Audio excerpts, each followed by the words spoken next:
Someone's going to go for 2 and get it at some point. It's 1:42 in the morning. Yeah, that's all right. Number 1. Shocker. Iron. Man, give me the Trojans. There we go.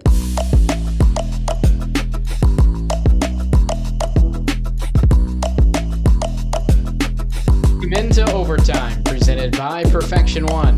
Along with John Bruce, my name is Dewey Dailey, as we welcome you into this week's show, episode 61 here on the podcast. A pretty good week of high school basketball last week, not necessarily for the games we were personally at, but a lot of good games elsewhere. I think we're on a bit of a cold streak for the live streams, as we've had a lot of blowouts as of late. But this week we've got a pretty good slate on hand. A couple of early, well, I guess the one on Saturday with Carson and Kenneth will kind of be a late conference title game, but a big one for us in Muletown this week. Pretty much every game in the SOC2 is big at this point. Right. So should be a trifecta of good games for us this week on the broadcast side of things as we kind of try to regain our footing. We started off pretty good. We've had a lot of good games this year. I mean, we had the buzzer beater a couple of weeks ago with McIntosh and Fairfield. And as soon as that happened, we just lost it. Yeah, we've had a bit of a tough stretch since then. But 3 more games for us on the broadcast side of things this week. And as I said, outside of our games that we were at last week, there were still a lot of good basketball games. We'll talk about a couple of them, as well as a few headlines from this past week. So should be another good episode here on the podcast. Yeah, it should be good. I think we had some kind of interesting finals come in that we may not even dig deep into them, but I think now's the time of year where you're seeing some teams separate themselves, but you're also seeing teams make big leaps from where they were earlier in the year. So you're seeing some games that maybe were big point differentials the first time, the second time in the league, they are coming around. We've seen a couple upsets, but overall, I feel like the cream is starting to rise to the top in some of these leagues, and we had a key player have to sit for the transfer rules, and it's really affected a team that I think we both would have said convo before, but probably a con no, as I think we're going to do that next week. We kind of talked about it before, but as he mentioned, right before, I think it's because we went out during the snowstorm, and we had that 1-point game, and then our next game was a 2-point game, and then since then it has been bad. And yeah, hopefully this week, I think we've got 3 good matchups. I think we're going to see 3 pretty good games on our live stream. So we'll preview those, and this one should be a fun week overall. Yeah, I mean, the one game between Minford and South Webster should just be great in itself, and the 2 other games are rematches where the first time around it was a 2-point game. So all things are there for, like I said, 3 more really good games on the broadcast side of things. So we'll go ahead and jump into the weekly headlines. We've got a trio of 1,000-point scores that we're quickly going to highlight before jumping into the boys basketball segment of the show. We'll start with a player that we're going to see tomorrow night. We're going to see Tuesday night. For Western, Kam James, the second player on the Indians team now, joining Drew Hagge as a member of the 1,000-point club. He picked up his 1,000-point against Western Brown. I think that was on Friday. Yes, it was on Saturdays. That's when the SOC2. I think that was kind of one of the makeup days for some of those games that were snowed out over the snowstorm that we got. But Kam James scoring his 1,000th point in the win over Western Brown. As I said, joining Drew Hagge. It's not too often you have 2 1,000-point scores on the same team, but for head coach Doug Williams, he has that in Drew Hagge and Kam James. I think it kind of goes without saying, those two, one of the better duos in the coverage area. James obviously establishing himself, I think, is the 17th player all time in Latham to reach that mark. So a big milestone for the senior.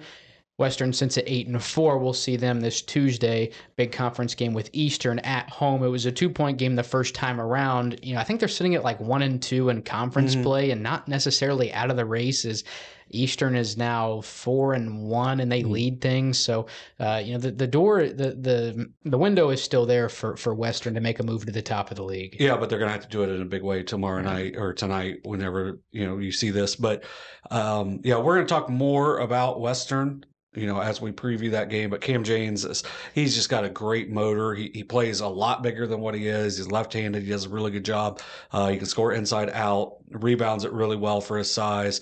And then you have Hagge. Their supporting cast is starting to come around and play better throughout the season. They are a team that yeah, I feel like you don't want to see them as the season grows on because they seem like they're getting more confident in those secondary players. But Haggy and James both have had 30 plus point scoring performances so far this year. So anytime you have that capability in your lineup, that's going to make you a really dangerous team. So I'm excited to see them. I saw them in the first matchup against Eastern. Excited to see them again on Tuesday night. And then another 1,000 point score. This one on the girls' side of things. Our next two will be girls basketball players. For Logan Elm, just a junior, Kiannah Ingram with her 1,000th career point and a win over Bloom Carroll. Yeah, it's a Logan Elm team that's starting to play a little bit better. They were sitting at 5-8. Now they are at 8-9, winners of 3 of their last 4 contests. Ingram averages 19.1 points a game, one of the better shooters in the area. For them, where she's got to handle the ball a lot too, she doesn't.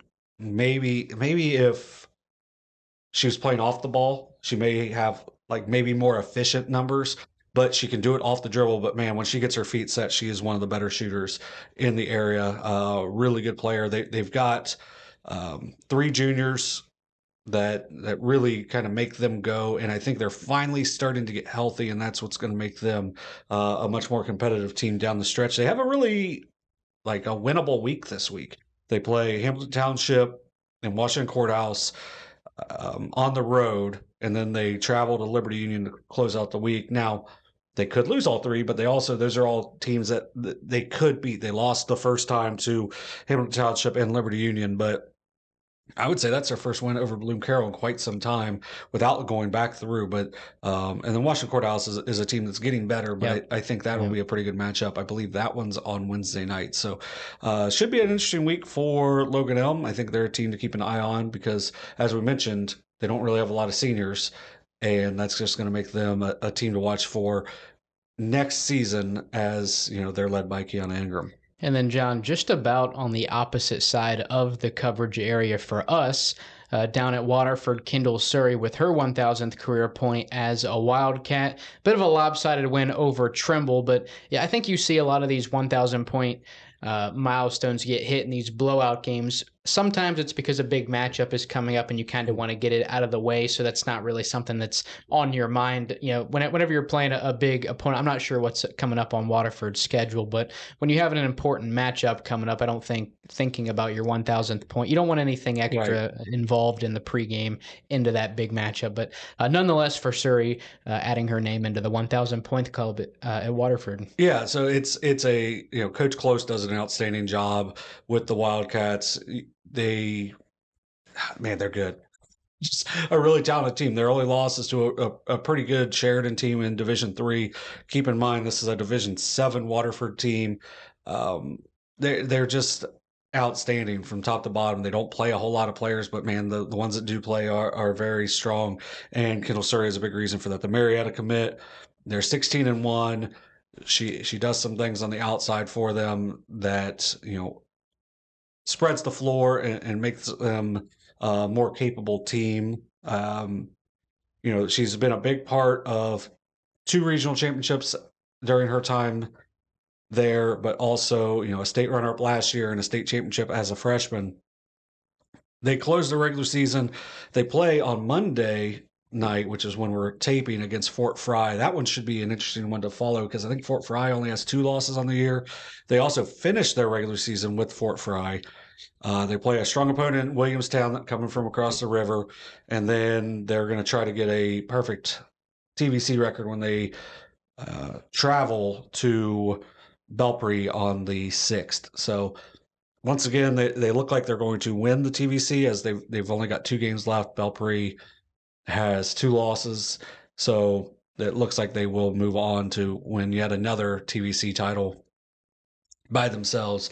And I think they're a pretty strong favorite to at least get back to the Final Four, if not win it all, because they have been outstanding throughout the season. All right, we can go ahead and move on to the boys basketball segment on the show. We mentioned, not the greatest week for us for games that we personally broadcasted live on the YouTube channel, but outside of the games we were at, there were a lot of good basketball games, including a few in Fayette County, in Highland County this past week. I'm not saying that. The Highland County buzzer beater bonanza. I'll just let you go ahead and take it away. So 3 games in Highland County on Friday night. All were decided at the buzzer. First, Whiteoak 48, Fayetteville 45. Whiteoak's Brady Brandenburg hits a triple. I believe he banked it in from pretty deep to win the game for Whiteoak and technically keep them in the race for the or the Shack 2. I don't know. I was in a hurry on my notes. So in the Shack 2 because it keeps them only a game behind in the loss column to Fayetteville, 2 behind Fairfield, but they play them both. I think they play Fairfield twice, so they technically are still in it. But it really gives a big leg up to Fairfield because now Fairfield, if they can beat Fayetteville, then they're going to be 2 games up on them, and it would be an interesting road down the stretch. So be a pretty big upset for White Oak, but a pretty good win as well. So we go from a tie, goes to overtime. If not, another one that could have gone to overtime. Hillsboro 49, Washington Courthouse 47. Hillsboro, who is now 7-7, 2-3 in the FAC.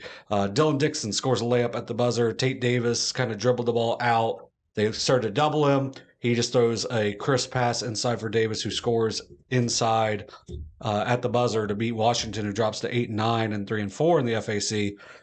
So that's two on Friday. But now let's look for the third. The third was a do or die play. Lynchburg's Denver Clinton hits a runner at the buzzer. I read anywhere from like 15 to 17 feet, but he went coast to coast in like 4 seconds, hits a shot at the buzzer to beat Peebles, bumps Lynchburg to 5-5 in the Shack 1. I don't know, like I almost keep going to SOC, but in the Shack 1, probably out of the race. I say probably because I don't even think North Adams has 5 games left in the league, but they moved to 6-8, so it's a big win for them because they return a lot of their team next year. A first year coach, they seem like they're getting better throughout the season. They, as I said, moved to 6-8. It's a big win because you beat a Peebles team that you're probably going to be battling with for the next couple of years because this Peebles team is pretty young. Peebles drops to 7-8, 4-4 in the Shack. And just overall, so one night, 3 games in the county, all come down to the buzzer. Yeah. And I'm sure McClain is probably sitting around just going, come on, guys. Like, because they had a home game against Jackson, but Jackson pulled away in that one. But they played Jackson pretty close the lost first them by time. 1, yeah. And yeah, it was just a wild night in Highland County. And of course, we were in a very opposite side in a not very close game down in West Portsmouth that night. But anytime you get one buzzer beater, pretty exciting, but then you get 3 and it just makes it even more exciting. I think if you go to the Highland County Press, Stephen Forshaw wrote about all 3 of those games. So if you want to get a more in-depth detail on that, that's where you need to go. So highlandcountypress.com. So they do a really good job over there. And I think they're pretty much a one writer thing. And now they only do the one county, but one writer, that's pretty good because sometimes, I mean, we had no writers this weekend. So all right, we can move on to our team of the week. On the boys' side for this past week, it was a pretty easy choice, right? North Adams had a big week. They sit at 11-4. They've struggled obviously a little bit outside of the conference with a 2-4 record, but they've dominated in Shack play. Wins this week over really the 2 top teams out of the Shack 2 in Fayetteville and Fairfield. And a big reason for that was Breeston Schweikert, who averaged just under 25 points. He was at 24.5 points per game on the week. Against Fayetteville, North Adams trailed by 4, 23-19 after the first quarter, but ended up pulling away for the victory. Schweikert had 30 points. Connor Young stepped up and had 21. Rothwell, I feel like, has been kind of the steady guy for them. He may not lead them in points every night, but it seems like he's anywhere from 10 or 12 to up to 20. So he had 17 in the win over Fayetteville, and then against Fairfield, Schweikert again had a good night, led them in scoring with 19 points, and Rothwell had 14. As North Adams, at this point has more or less separated themselves from the rest of the Shack. I mean, there have been a few teams that have come extremely close. Obviously, they had the 3-point win over Fairfield this past week. I think Eastern Brown played It them was to a 4 it was a points 4 point the game, second but time. they hit a 3 to go up by 2 with like 40 seconds left in that. I think that was Osborne in that. So yeah, they are, man, we talked about it last week where same record at the same time last year. They seem like they've turned it on, but man, Brees and Swikert has really turned it on. Interesting one on Saturday there. I didn't even look at this, is they are at Western on Saturday. Yeah. So that'll be a really interesting game because I think this is a North Adams team that is playing really well right now. You mentioned Rothwell, but also Schweikert seems to be borderline playing out of his mind I over the think he's last. second in the league in scoring Mm, right now, behind Brody Smith, I believe, who leads mm, now. yeah, Um, 17.4 points a game, 6.5 rebounds. Yeah, he's starting to come along. And then I will tell you what is probably the biggest thing. He's up to 55% from the free throw line, which there you go. is, it may not sound great, but over the last the 4 game win streak they have, he's 4 for 7, 6 for 7, 3 for 4, 3 for 5. So that alone is much better than like the game before that. They lose by 2. He was 2 for 6.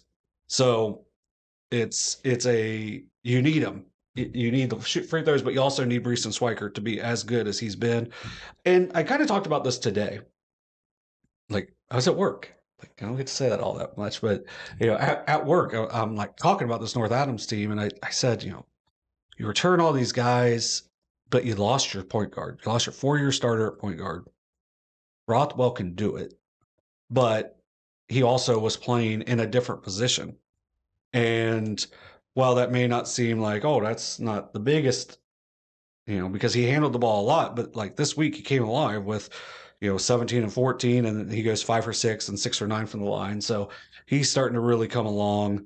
12 assists in those 2 games. So, I mean, it's 12 assists to 4 turnovers, too. So he's starting to kind of figure things out, how to get them in the right positions. And it's just, they're a team that's really coming on at the right time. They look like they're going to be the 1 seed in Division 6. And with how they're playing right now, they're going to be a force to reckon with. And that's kind of maybe a preview of the Division 6 tournament this Saturday with Westerns. I think a lot of the SOC2, if not all of it, is in Division 6. The Northwest Northwest is might be 5. 5. Yeah, I was going to say Northwest is a little larger than the rest of the league. South Gallia, are they Division 7? Maybe, or are they up in 6? I'm not 100% sure where they would sit, but obviously I think Oak Hill might even be Division 5, to be honest. I'm not sure where Oak Hill sits, but I know for sure that Western, Sims Valley, and Eastern Pike all sit in Division 6. I don't think Eastern Pike, I know they obviously play Eastern Brown twice. I don't think Eastern Pike and North Adams played all this year, but I think looks like South Gallia might be 7. yeah, I figured they might be small enough to qualify for Division 7. But yeah, that Western and North Adams, I think, where does Western currently sit in Division 6? Because Western's 7. Western is 7. So that's a match. And how many teams are in Division 6 in the Southeast? 14 or 16, I think something it was like like that. 16. Yeah. So, I mean, you're still going to be a higher seed. But, I mean, if Western were to drop to like 8, I mean, that would match up for a North Adams Western matchup in the what would that be? The district. Western's Division 7. Oh, Western's Division 7? Mm-hmm. I thought Western was Division I 6. did too, but yeah, they're 7. Okay, so right that's now, a new wrinkle to like the South Webster Fairfield. Yeah, because right now they're right in front of Fairfield and right behind Notre Dame. Western's so where's Western in Division 7? 3. Okay. And I mean South Webster is South Webster is like the super one. Right. Yeah. Yeah. I really thought Western was Division 6. I'm still getting used to the. Yeah. I really didn't try to learn where everybody was during football because we didn't go that deep. But for basketball, I'm trying to figure it out. It's too many. I really thought Western was in Division 6. I say it's too many divisions, and then we were like talking about like what our coverage for the district finals is going to be, and it was like this is crazy. And then like, okay, I'm going to rant. Time to rant. Sorry that I'm going to interrupt this team of the week. That's pretty much we're through it. So okay, so it's like 9 different district finals in the boys. They're being played at one spot on like 4 different days. Mm-hmm. How many different days are the girls playing district finals on, Dewey? 0 or 1. Yeah, it's one day. So the girls they had to go play it. That like it's like the locations are fine where they're going to play, but they play on one day. So not like acting like what we do is some great service or anything, but like there's only so many streaming services, so it's not like let's say whatever we end up is a game that maybe has a Shack team in it. Well, there might be two places streaming that, and that would leave a bunch of other ones that aren't. It's just like if you are a basketball fan in the Southeast District, you can go watch every one of the 9 district championship games in the boys. If you're a girls basketball fan in the Southeast District, you could maybe watch 2, and that's just because they're at the same location. And I didn't look more in depth at that, but like why? Why can't we find like different dates? I know we've done all day things down at Waverly, which thankfully, they do a great job down there, but I just don't understand. We're trying to get all of these like equal opportunities and whatnot, but when we don't do it equal at all, it's just like we'll just get the girls all over with on one day. But also, like, it can spread out the officials. Like I was trying to say that in the nicest way possible, but like we probably don't have 9 crews that should probably be doing games right at the district championship level. Like, sorry, it's like I would say we probably have like 4 or 5, and those will probably be the ones that are rotating through at the boys. But for the girls, I don't know. I just feel like the girls are getting shortchanged, and it's just and that's just kind of what happens. If I had a daughter, I'd probably be like, I'd probably be pounding the table, but like it bothers me, even though like it's just I don't know. It's something that we try to be even, we try to be balanced, but it's not fair the way it's kind of broken down, because the boys get the convo, girls don't, and then it's like you can't go. I don't know. It's just I pretty much I'm just saying the same thing over and over again. It's stupid. I'm you done. get it out. I'm done. All right, we'll go ahead and move on to the boys segment here. I'm right. Also, I guess we were already in the boys segment. We're gonna jump into the previews. We've got 4 games we're gonna quickly look at. I believe all of them have league implications on the line. Maybe one not as much as the others, but they're all among teams that are at least contending for league titles in their respective conferences. So we'll start with the game we're going to be at Tuesday night, as Eastern Pike, fresh off of I think it was a 19-point win over Sims Valley on Saturday, headed to Latham, matchup with Western once again Tuesday night. It was a 2-point game in Beaver the last time around. Western. Hey, go on sosaohio.com to read my article about that. I spent a lot of time on that article, and it definitely got posted. If you're familiar with these two teams and that last game, you'll remember, I think it was Landon Owens. It was. There was a loose ball after, I think, a missed free throw, and Owens got it on a wing, and Coach Williams called a timeout like right before he shot it, and he made it. It would have put him up by 1 with, I think, 6 or 7 seconds left, something like that. They don't end up converting on the sideline out of bounds play, and Eastern ends up walking away with a 2-point win, which at the time was really big because it made them one of the few lossless, unbeaten teams in conference play in the SOC2. So a second crack now for Western to get back at Eastern. The Eagles coming into the contest at 11-2, 4-1 in SOC2 play. Kind of had that weird loss to Northwest, but they've been strong outside of that. Their 2 losses are to South Webster. And who was their second loss to? I'm drawing a blank on that. Oh, Northwest. Yeah, I just said it. Yeah, South Webster and Northwest. And don't look up the South Webster score. Yeah, the South Webster score was a little lopsided. But, coming off of that game against Sims Valley, Tucker Leist, obviously a great game for him. That's a bit of an understatement, honestly, as the senior went 8 of 10 from beyond the arc, 8 of 9 in the first half. Only took 1 3 because really that's all he had to do in the second half.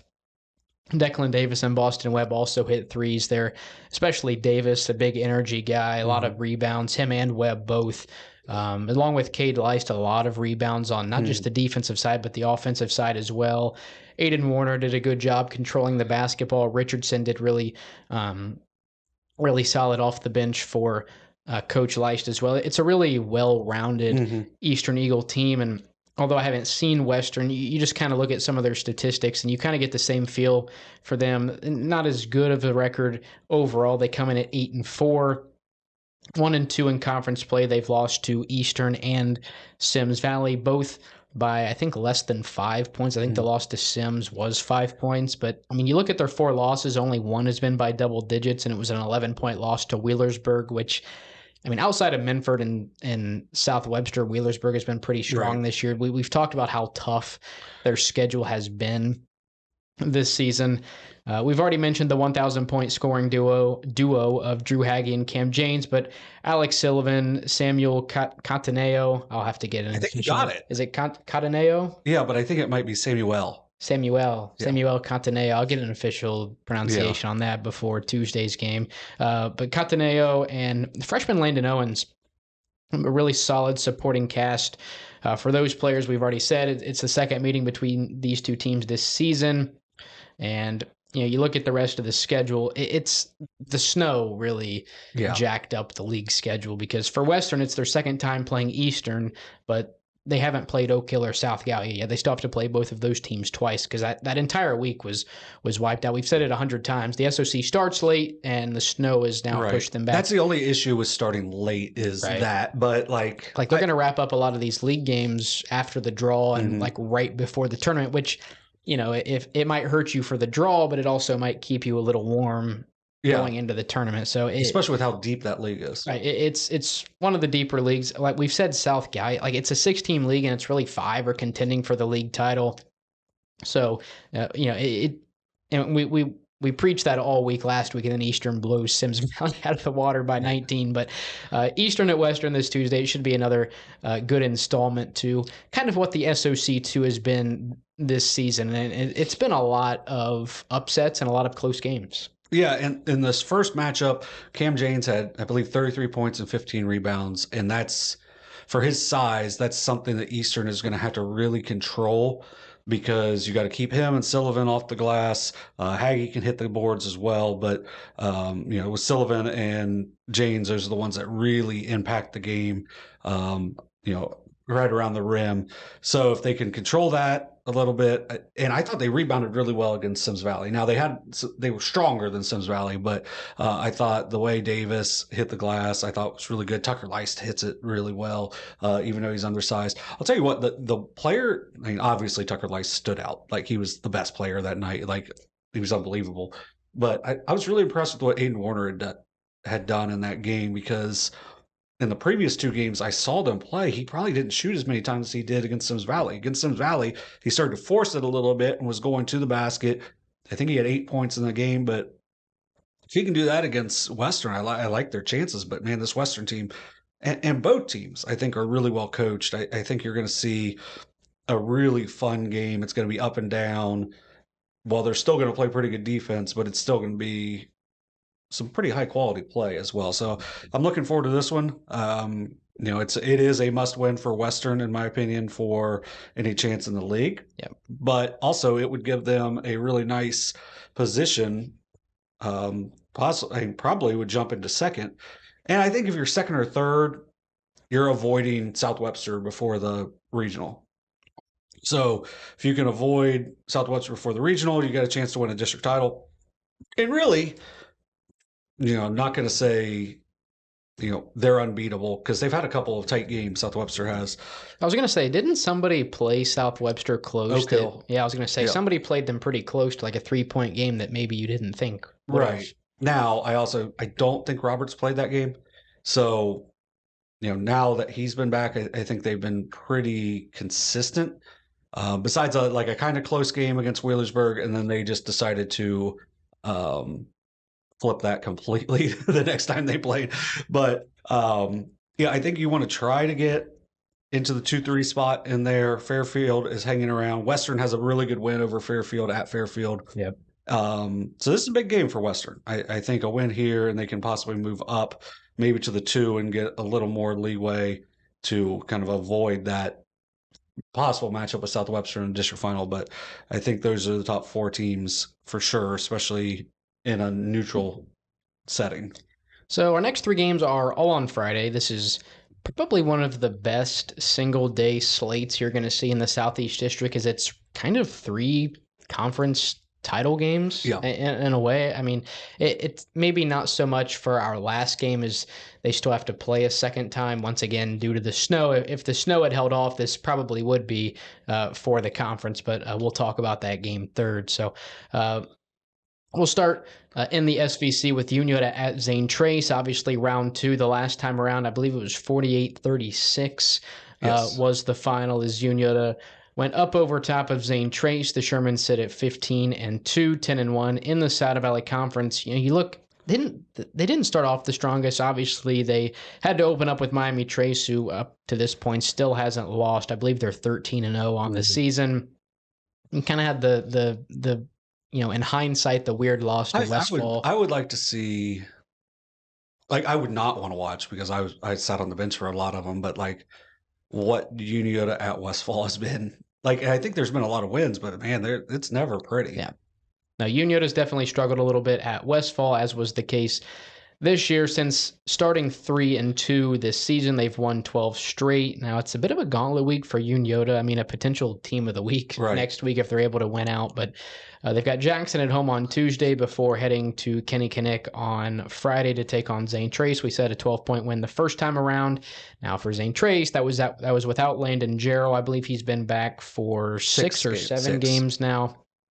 For Unioto, it seems like, Blake Fitch, Blake Hoops, KB Perkins, those have kind of been the big 3, if you will, offensively. For the Shermans, Cutright and Zickafoos have been big off the bench for them as well. They've got a few other guys, Coy, Long, Dawson, Jack Welch. Yeah, Jack Welch. And Dawson Mitchell has at times. Yeah, but another guy that comes off the bench for Coach Combs. Right now, their Unioto, that is rated number 3 in the MaxPreps RPI, behind Meigs at 1 and Jackson at 2. So, I mean, really, you looked at that Tuesday matchup with the Jackson, and it's number 2 and 3 in Division 4 when you look at the RPI. So, I'm not sure where Zane Trace hits. I imagine in Division 5. They're the 4. Yeah, I was going to say, I imagine in Division 5, they're pretty high up there as well. So, for Unioto, 2 top 4 RPI matchups between Divisions 4 and 5 this week. Now, we talked about Zane Trace. They sit at 14-2, 10-1 in the SVC, that lone conference loss to Unioto. And their other loss was to Miami Trace the day after, and that's kind of what I wanted to get into, is both of their losses up to this point in the season came on the same weekend, as they lost to Unioto. I believe that was on a Friday, and then they lost to Miami Trace the next night on Saturday. So, I mean, their 2 losses, their opponent's combined record is 28-2 up to this point in the season. And since that loss on Saturday to Miami Trace, they've won 7 in a row. We've obviously talked about on the show, Grady Stewart and Gunnar McCullough have been big for Coach Cassidy in his first year at Zane Trace. Landon Robinson, Ezra Rippeth, and Noah Houston. Similar to how we talked about, Cutright and Zickafoos have been big off the bench, not big off the bench, but big in like a secondary, kind of a supporting cast role for Stewart and McCullough. And, obviously now they have Landon Jarrell back. He's averaging 9.5 points in his first 6 games back. Now they do have Westfall on Tuesday. Now it's at home this time around. I think that game was that game pretty close? Yeah, at Westfall. So I believe it was a 3-point game. So not necessarily a walk in the park for either team on Tuesday before the big rematch on Friday. But I mean, it all things are pointed towards another solid installment of this rivalry that's been building up for however long now. So ever, but yeah, and this is really unless something kind of crazy happens on Tuesday, which I don't expect it to, because it seems like Westfall is not playing very well at this point, and Zane Trace is. But Zane Trace hasn't, at times they've blown people out this year, but they've had a couple of closer games this year. Now, without seeing the video of it, like they had a 7-point win at McClain. They had a 12-point win over Adena. I think that was like a 4-point game in the fourth quarter. But then Unioto didn't really take care of business against Huntington until the last minute or so, where they started to pull away from the free throw line. So, I mean, both teams, they've done what they've needed to do to get to this point in the season and to most likely make this a championship game. So, Um, you mentioned the first game, where St. Trace showed his zone and then kind of went out of it, kind of surprisingly. And when they did so, that's when Unioto really took the game over. I thought Unioto attacked really well in that game. I thought they did a really good job of keeping St. Trace from getting hot from deep. St. Trace came into that game shooting 40% from three, and they only hit two in that game. I think it was like 2 for 13. So if Unioto can replicate that, now with Landon Gerald, that makes things a little more difficult because if you try to run him off the line, he's skilled enough to where he can get inside and still find more people or finish up around the rim. So you mentioned him with 9.5 points in the 6 games since returning, but he's also averaging about 6 assists as well. So they're playing at a little faster pace, but right now it's been the juniors. It's been Grady Stewart, Gunnar McCullough have been outstanding. I think both are probably in the conversation for SEC Player of the Year, where you mentioned Blake Fitch for Unioto. I think he's probably in the conversation as well. Perkins and Hoops, probably all league guys like Landon Robinson. And really at this point, Caden Cutright too for Unioto. He's been unbelievable. He leads the league in steals, and he's starting to find his game offensively, where it wasn't really there the first time when they played. So I think that he is an X factor in this one, kind of like I think like we'll say an Ezra Rippeth is for Zane Trace, where it's kind of the fourth option on the offensive side. If they can get going, that's going to make that a really dangerous offensive attack. And I think that one's going to be a really fun one. I'm sure WKKJ will have it. It should be, it's going to be hot. So bring your jacket and be ready to go to short sleeves right after, especially if you have to be up top, which 90% of the people will be. But that one should be a really fun game. I watched these two play. This is going to be old man style. Like I watched these two play in like championships in like 7th and 8th grade, and like you could tell that these were going to be the teams that were going to be playing as they got older, and it's nice to see it kind of follow through. I think KB Perkins has been really good lately for Unioto, back-to-back double doubles. Blake Hoops he's starting to kind of play what we expected. Like he's shown flashes throughout his career, but it seems like he is kind of matching up to that right now. I think Jackson Zickafoos, Jack Welch, seeing how those two on ball deal with Landon Gerald will be interesting because they've been able to heat up the other team's ball handlers, but Gerald's going to be one of the better ones they faced. And you mentioned, St. Trace, their 2 losses to teams combined 28-2. Those are also the lowest scoring games they've had this year. Yeah. So they've got to try to figure out something to either speed up these teams as in Unioto, or be a little more efficient to where you're getting more points while still getting stops, because the St. Trace team is a good defensive team. But they have a big one on Tuesday, as does Unioto. I think it's crazy to say it. I think St. Trace's is bigger because it's league play, but it's a must win. Yeah, because obviously Unioto's already played Westfall a second time, so you think for Unioto, all outside of the ZT game, all of the I hate to say it, but all the really losable conference games are already gone by. Yes. I mean, you play 14 league games, so outside of the ZT game, they have 2 more. So who are the other 2? It's Paint Valley is Which one. That's Paint Valley. I mean, with Robertson back, he didn't play in the first game, so Robertson gives them some toughness, especially at Paint Valley. Yeah, and they've played teams close. Mm-hmm. So now Zane Trace pulled away from the other day, but they lose a 1-point game at Westfall. They lost a tight one to Southeastern earlier, so they're bound to get somebody. Right. And no, that's definitely that's a game you could lose. I mentioned Robertson, but Carson Free might be up there in the Player of the Year because he's averaging a double-double. Jace Reinhardt's a kid that can fill it up at times, and trying to think of who the other one is. It's not Adina, not Huntington, Piketon. Yeah, and I mean you got Bo Henry. So I mean Bo Henry tends to play pretty well against Unioto. So. But I think that game at Paint Valley is the last game of the season. So I could see that one being maybe not a trap game, but potentially give them some problems. One thing I did want to ask, I don't know. I think going into the first matchup, I think Stewart was around 20 points per game or somewhere, pretty close to that. And obviously Unioto made a pretty clear effort that they weren't going to let him score. You'd imagine it'd be a similar effort this time around. How does Gerald being back affect your ability to just completely nullify Grady Stewart on offense? Well, you're going to have to put.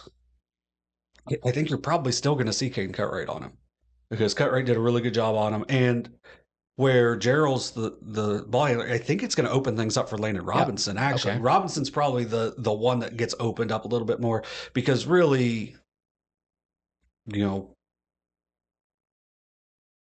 Unioto outside of those two that really swarm at the top, they're not great in the one-on-one defense. They try. They're working at it, but I think they're not kind. I don't think they're where Coach Combs wants them to be. That's where like you go up 61 points to Huntington.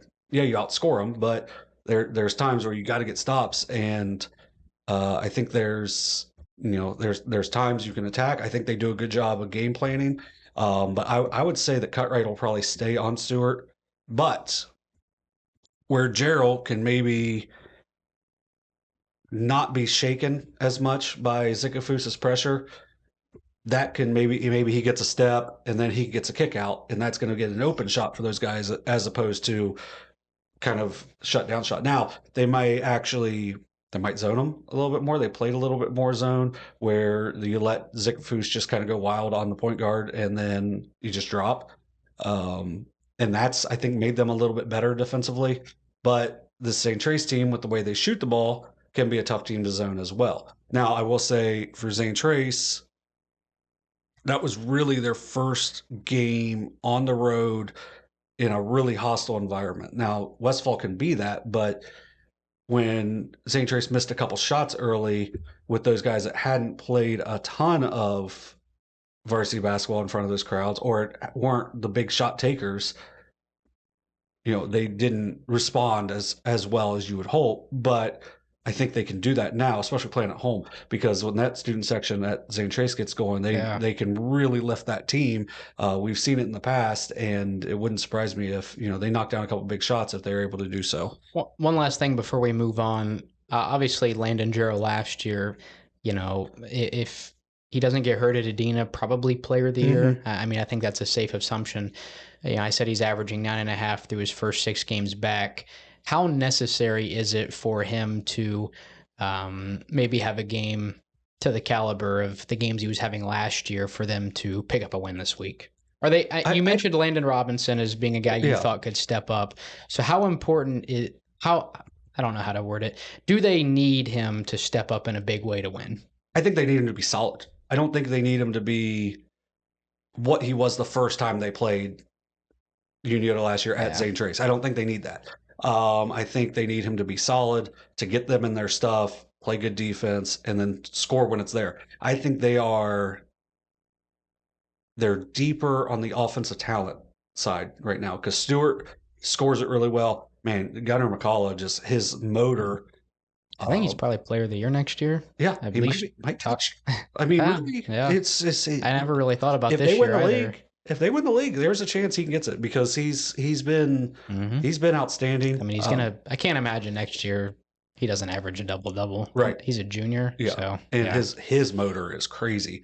And that'll be a fun matchup because it seems like Perkins is getting a little healthier where there was a couple of times that first game where I don't think Perkins could jump. And it was McCullough kind of dominated in that way. But yeah, I think Gerald just needs to be solid. I think he needs to just play his normal game.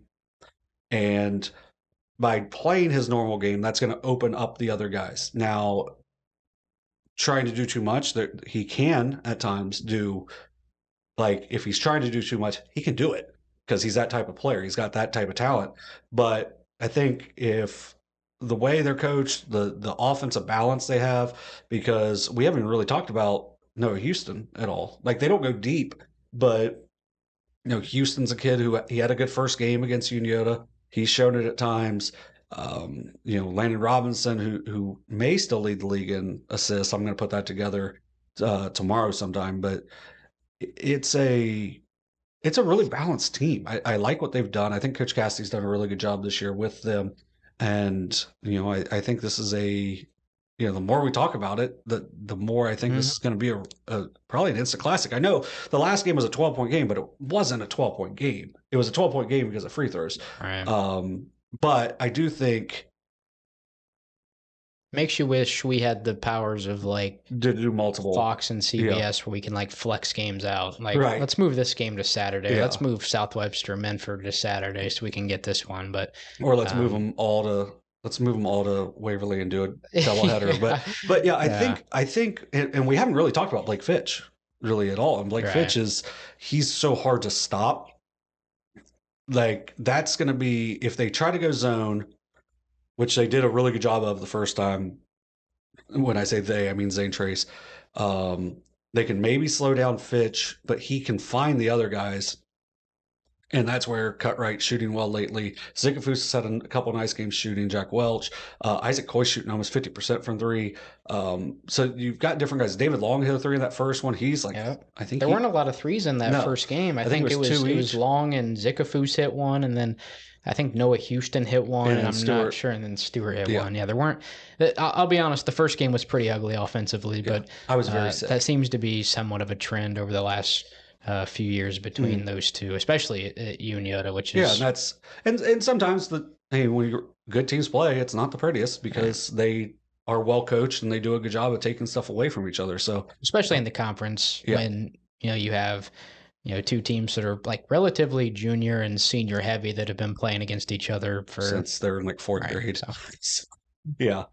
So that one should be fun. all right, we can move on to another more or less conference title game. This one's not exactly cut the same as for Fayetteville-Perry. There's been a little bit of a new wrinkle added to the fold that we'll kind of get into when we start talking about them. But it's Fairfield at Fayetteville. A big game in the Shack too, as Fairfield sits at 10-4 overall, 7-2 in the Shack. Fayetteville-Perry 10-6, but 6-3 in the Shack. So obviously for Fairfield, you can't mention Fairfield without talking about Brody Smith, a sophomore in his first full year as a varsity player, leads the entire Southern Hills Athletic Conference in scoring over 17.5 points per game. You also have Logan McIntosh, who's at 15 points per game. That's fifth in the Shack. So you have the first and fifth leading scorers in the entire league. Smith also leads the entire league in three-pointers made with 35 on the year. He's only leading by 2 in that category as Parker Hayslip with Manchester's had a pretty good year as well. He's at 33 total made threes, and then that's without even mentioning Griffin Friend, another sophomore. Man, I mean, Coach Williams Williams. has such a great young. I mean, we're talking Mm. about Logan McIntosh and Chase Newman as seniors, but I mean the group he has coming back next year is going to be just as dominant, I would assume, Well, and then in Shaq play. I'll even throw out like in that game on Tuesday where they played at Unioto, Caleb Rice was playing big minutes in that, and another sophomore. So But I was talking about Griffin Friend, 10.5 points per game, fourth in the Shack in assists with 3.5. So just a really solid core with those three. You mentioned Rice. Barrera is another guy that gets mm-hmm. minutes for Coach Williams. It's a team that is like sneakily deep. Like Mm-hmm. you don't think they're as deep as they are until they start rotating, 7, 8, 9 guys onto the floor. Dane Hodson, another guy that gets some minutes for them. So it's a really solid team over there in Leesburg. Now, and we'll if anybody's not familiar with the Shack too, these teams have already played once, and Mm-hmm. for the second year in a row, Fayetteville-Perry with a win in Leesburg, which I think kind of shook things up for Fairfield a little bit. But since then, Fayetteville had a tough week last week as Yeah. both of these teams lost to North Adams, which I think in a way we kind of I don't know if we picked either of those two games, but I thought North Adams would probably win both of those games. But Fayetteville-Perry added a loss to Whiteoak, which Mm. I think you talked about Yeah, it was a buzzer beater. in the Highland County buzzer beater bonanza.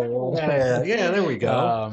But yeah, a tough loss to the Wildcats for Fayetteville-Perry that puts them a game back in the league standings. So even now, like if Fayetteville were to pick up a win over Fairfield and after that they both went out, I mean, Fayetteville-Perry would be sharing the league with a team they swept in the regular season, Mm-hmm. which, I think that would just be really tough. And obviously for Fayetteville, no chance for like a redemption game as they sit in the Southwest District. Mm-hmm. So it would obviously have to be like a state final or like a regional game for that to even happen. I believe they're probably Division 7. I'm jumping on that now. I think they are. I would assume they're pretty deep in the division. Obviously, Well, they're they have a six team district. in Division 7. Yeah, they're the Yeah, 2 so seed right now. okay, all right. So, yeah, I mean, they're 10-6 overall. We've talked about how Joby Stewart is down there. I think that we probably should have known Fayetteville was going to be pretty solid, just Right. because They would be the 5 in the Southeast. okay. Yeah. But yeah, for Fayetteville-Perry, and we talked about some of the guys that are among the leaders in different categories in the shack. The same goes for Fayetteville-Perry, 6'3" senior Alex Bradshaw down there. For a moment, he was leading the shack in scoring, but Smith and Breeston Schweikert have just barely creeped over him. Now he's third in scoring with 16.3 points per game, fifth in rebounding at 6.5 per game, fifth in assists at 3.5 per game, first in blocks, 1.3 per game, leads the entire shack in free throw attempts at 112. That's 7.5 attempts per game, which is 7 more than who's in second place. So, and we covered a game last Tuesday where there was not 7 total free throw attempts. yeah, is like I think the odds of both of these teams winning out in the shack after this are pretty high. For Fairfield, they've got Manchester twice, and then Whiteoak, who did beat a team that beat them. And then for Fayetteville, they have West Union, Ripley, and Peebles, which I think could be kind of a sneaky game to round out the league schedule. But, I mean, a big one in Fayetteville this week is for Fairfield. If you want an outright league title, you're going to have to pick up a win here over the Rockets. Yeah, it's a very interesting league. I really like how the Shack does their scheduling. I think the crossover games really make things interesting because it gives you a little bit of a second life. If you take care of business. But if you're Fayetteville and you lose that game to White Oak, you got to be kind of kicking yourself because you have a chance to be kind of in a dominant position if you win this game, as opposed to now you're kind of playing for your life, as opposed to being comfortably like you're a game ahead when you've already won 2. So I do think this is going to be a fun matchup. I think Logan McIntosh is playing really well. You mentioned Brody Smith for Fairfield. And we've talked about it before. Coach Buechler against Coach Williams, kind of the older, kind of the Hall of Famer against probably the future Hall of Famer. Yeah. This is another one of those with Joby Stewart, who has been literally everywhere in the Southeast, and he wins. He just wins wherever he goes, and you knew that when he took that Fayetteville job that they were going to be pretty strong. Obviously, Alex Bradshaw is a big reason for that. That's just such a crazy amount of free throw attempts. Yeah, and 7.5 per game. Yeah, it's forcing the issue, and that's doing a really good job. And I think this one I feel like is going to come down to the wire. It's done it the last 2 times they've played, and for Fairfield, it's tough because you lose at home, and now you got to go to their place and try to pick up a win on the road. And as you said, it's must win for Fairfield because really I don't see either of these teams losing out in the rest of the shack play. So for Fayetteville at this point, you're really just hoping to share the league with the team you beat twice. And, for Fairfield, obviously trying to get that out. And I think for Fairfield, obviously win here more or less clinches it because not only do I see Fairfield winning out, but I don't see them losing twice either. So. Yeah. Like Manchester can be sneaky. Yeah. White Oak obviously beat Fayetteville. So, I mean, there's a chance. I think they probably have more of a chance than what Fayetteville has to lose because Peebles has kind of fallen off a little bit this second half of the year. I think that's probably due to how young they are. But, West Union is better. I'm not sure if Ripley's better, but West Union is better. It hasn't really turned into wins, but they're better. And, that's the possibility, but I don't see that happening either. So this is a must win for Fayetteville. It should be a good one down a long route 50.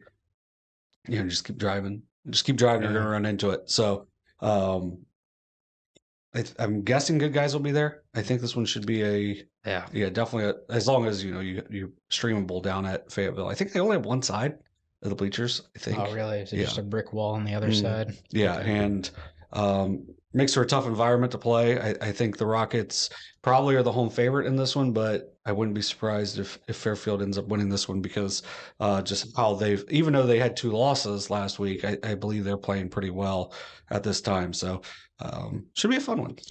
All right, we're going to wrap it up with, I think, the biggest game of the week. I mean, it definitely has the most hype around it when Maybe you just look to local fans, local media, that kind of thing. It's a game between, I think, two number one seeds as it currently stands, the number one seed in Division 5 and the number one seed in Division 7. We're going to the SOC 3. It's South Webster at Minford. Now, this originally was going to be the second meeting between the two, but the original first game at South Webster was postponed to like February 12th or February 14th or something like that. It's like the last week of the season. The snow once again pushing back a big conference game, this one in the SOC 3 between two juggernauts, and the possibility was there for them to both be undefeated coming into this one. Now Minford falling to Warren at Shawnee. Who's the number one in Division 3. Right. I think that was... Or they're the number 2. That wasn't this past Saturday, but I think it was the Saturday before. But coming into this one, South Webster sits at 12-0, 3-0 in the SOC 3. Now, these records aren't going to be the same come Friday because they both play league games before then. But for South Webster, a lopsided win. But both of these teams, now Wheelersburg and Webster was really close at Wheelersburg. But this past time, not so much. A 42-point win over Wheelersburg last Friday. For the Jeeps, they're at West Tuesday night, which I think about a month ago could have been kind of interesting, but West is... A week and a half ago. Yeah, West with, a little more interesting. With Logan Wolfenbarker out for the rest of the year due to the transfer rules. You know, they had a really bad loss to Waverly on Friday, so it looks like... Which was not, like, if you watch that game, it was not a 20-point game. It was worse than that. Yeah. Like, it was 28 going into the fourth. So West, I think, is... And with Kegley coming back and Wolfenbarker presumably coming back, I think you can expect West to compete all of next year how they did for the first half of this season. I don't think they're going to quite finish this year how they started, but obviously you can't talk about South Webster without talking about Eli Roberts. He's one of the big names in the coverage area. 23 points per game for the senior, and I think a candidate for, I don't really, like, not surprise player of the year, but like come out player of the year or like... Oh, no. I don't know what award it would be, but Dylan Schupert has absolutely just exploded for Coach Norm Pearson. I mean, a guy last year that I think averaged less than 10 points per game, now averaging 16.5 points per game for the Jeeps. And even a guy in Hunter Barnard, who a year ago was playing 2 or 3 quarters JV, and we're sitting up in the box saying, why is this kid not playing more on varsity? Well, now he is, and as a junior, he's averaging 11.5 points per game. Christian White, Bryson McClintock, Owen Malt, all big contributors as well. Now, I know Bo Stevens has missed some time. He's back. Well, so that's a big player to be back for the Jeeps. I believe he's missed 3 or 4 games as of late. I think actually probably the snow helped him more than anyone else. Yeah, because I think he was expected to miss more games. And then I was going to say he probably wouldn't have been there for that first meeting. So Bo Stevens is going to be a good player to get back for the Jeeps. And then, you know, talking about Minford almost just seems like a broken record at this point because we pretty much say the same thing every time we talk about them. It's Montgomery, Kaiser, and Shoemaker, the big 3, Glockner, Glenn, Reeder, Donahoe, another guy that works into the rotation as well. I think the one thing that Minford runs into, and you kind of saw it with Warren a little bit, they score 69, I think it was 69 points, and only 3 players scored. Yeah. Now, sometimes that's good enough. I'm not sure if that'll be enough to get it done against South Webster. I think you got to have... I mean, it doesn't even have to be a lot. I mean, we're talking about 5-6 points. Somebody else step up. Now, against Wheelersburg, we saw a player in Cade Glockner. I think he made 3 or 4 threes. I think it was 3. Was it 3? His first 3, yeah. Like all in the first half, too, it seemed like. I mean, just lighting it up from downtown. We've seen Donahoe and Glenn go to work inside.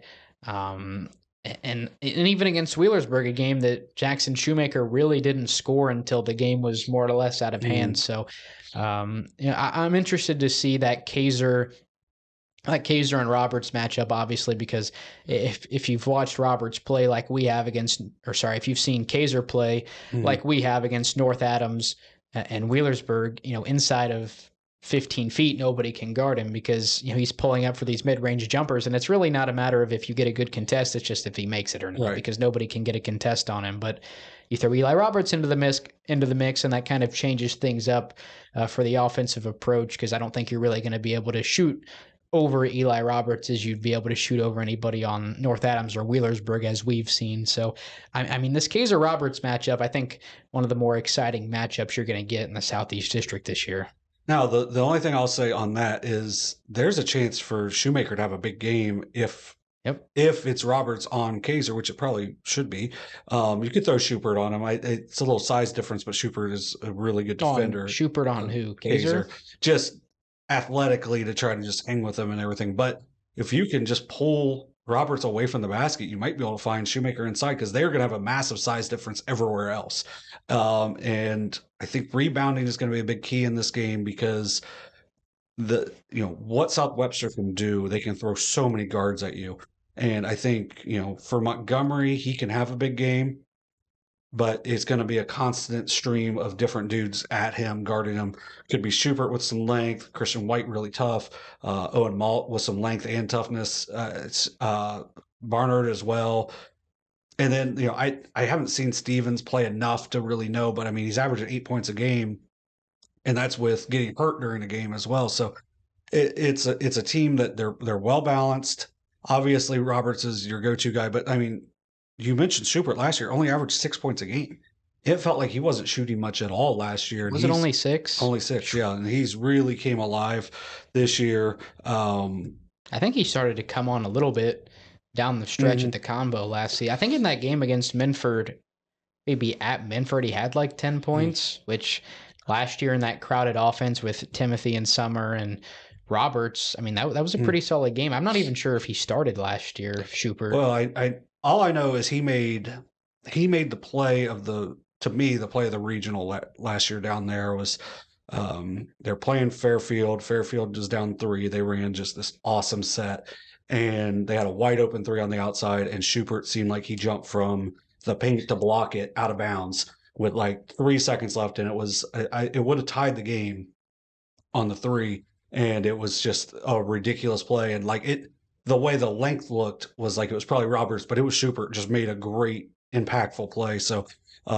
yeah, they've got some like they guard, and they spread the floor, they move the ball really well. And you've got a go-to guy, and if Roberts is out, you still got the way they move the ball is really impressive. I really like the South Webster team, but I think the trying to slow down Kaiser is going to be really tough because he, as you said, he elevates at a high level. And we haven't really talked about Miles Montgomery, where I feel like his game has evolved this year as well. He's scoring more than he's ever scored, and it's doing it without the three-pointer, really. He's doing it off the bounce, and he does it in transition, which he's always done, but it seems like he is reading defenses at a really high level. When we had them in that Hilliard-Davidson game at Shawnee, I thought he adjusted really well to what they were giving him because he wasn't getting the calls at the rim, so he started to attack in a different way. He'd do like a little hesitation, then go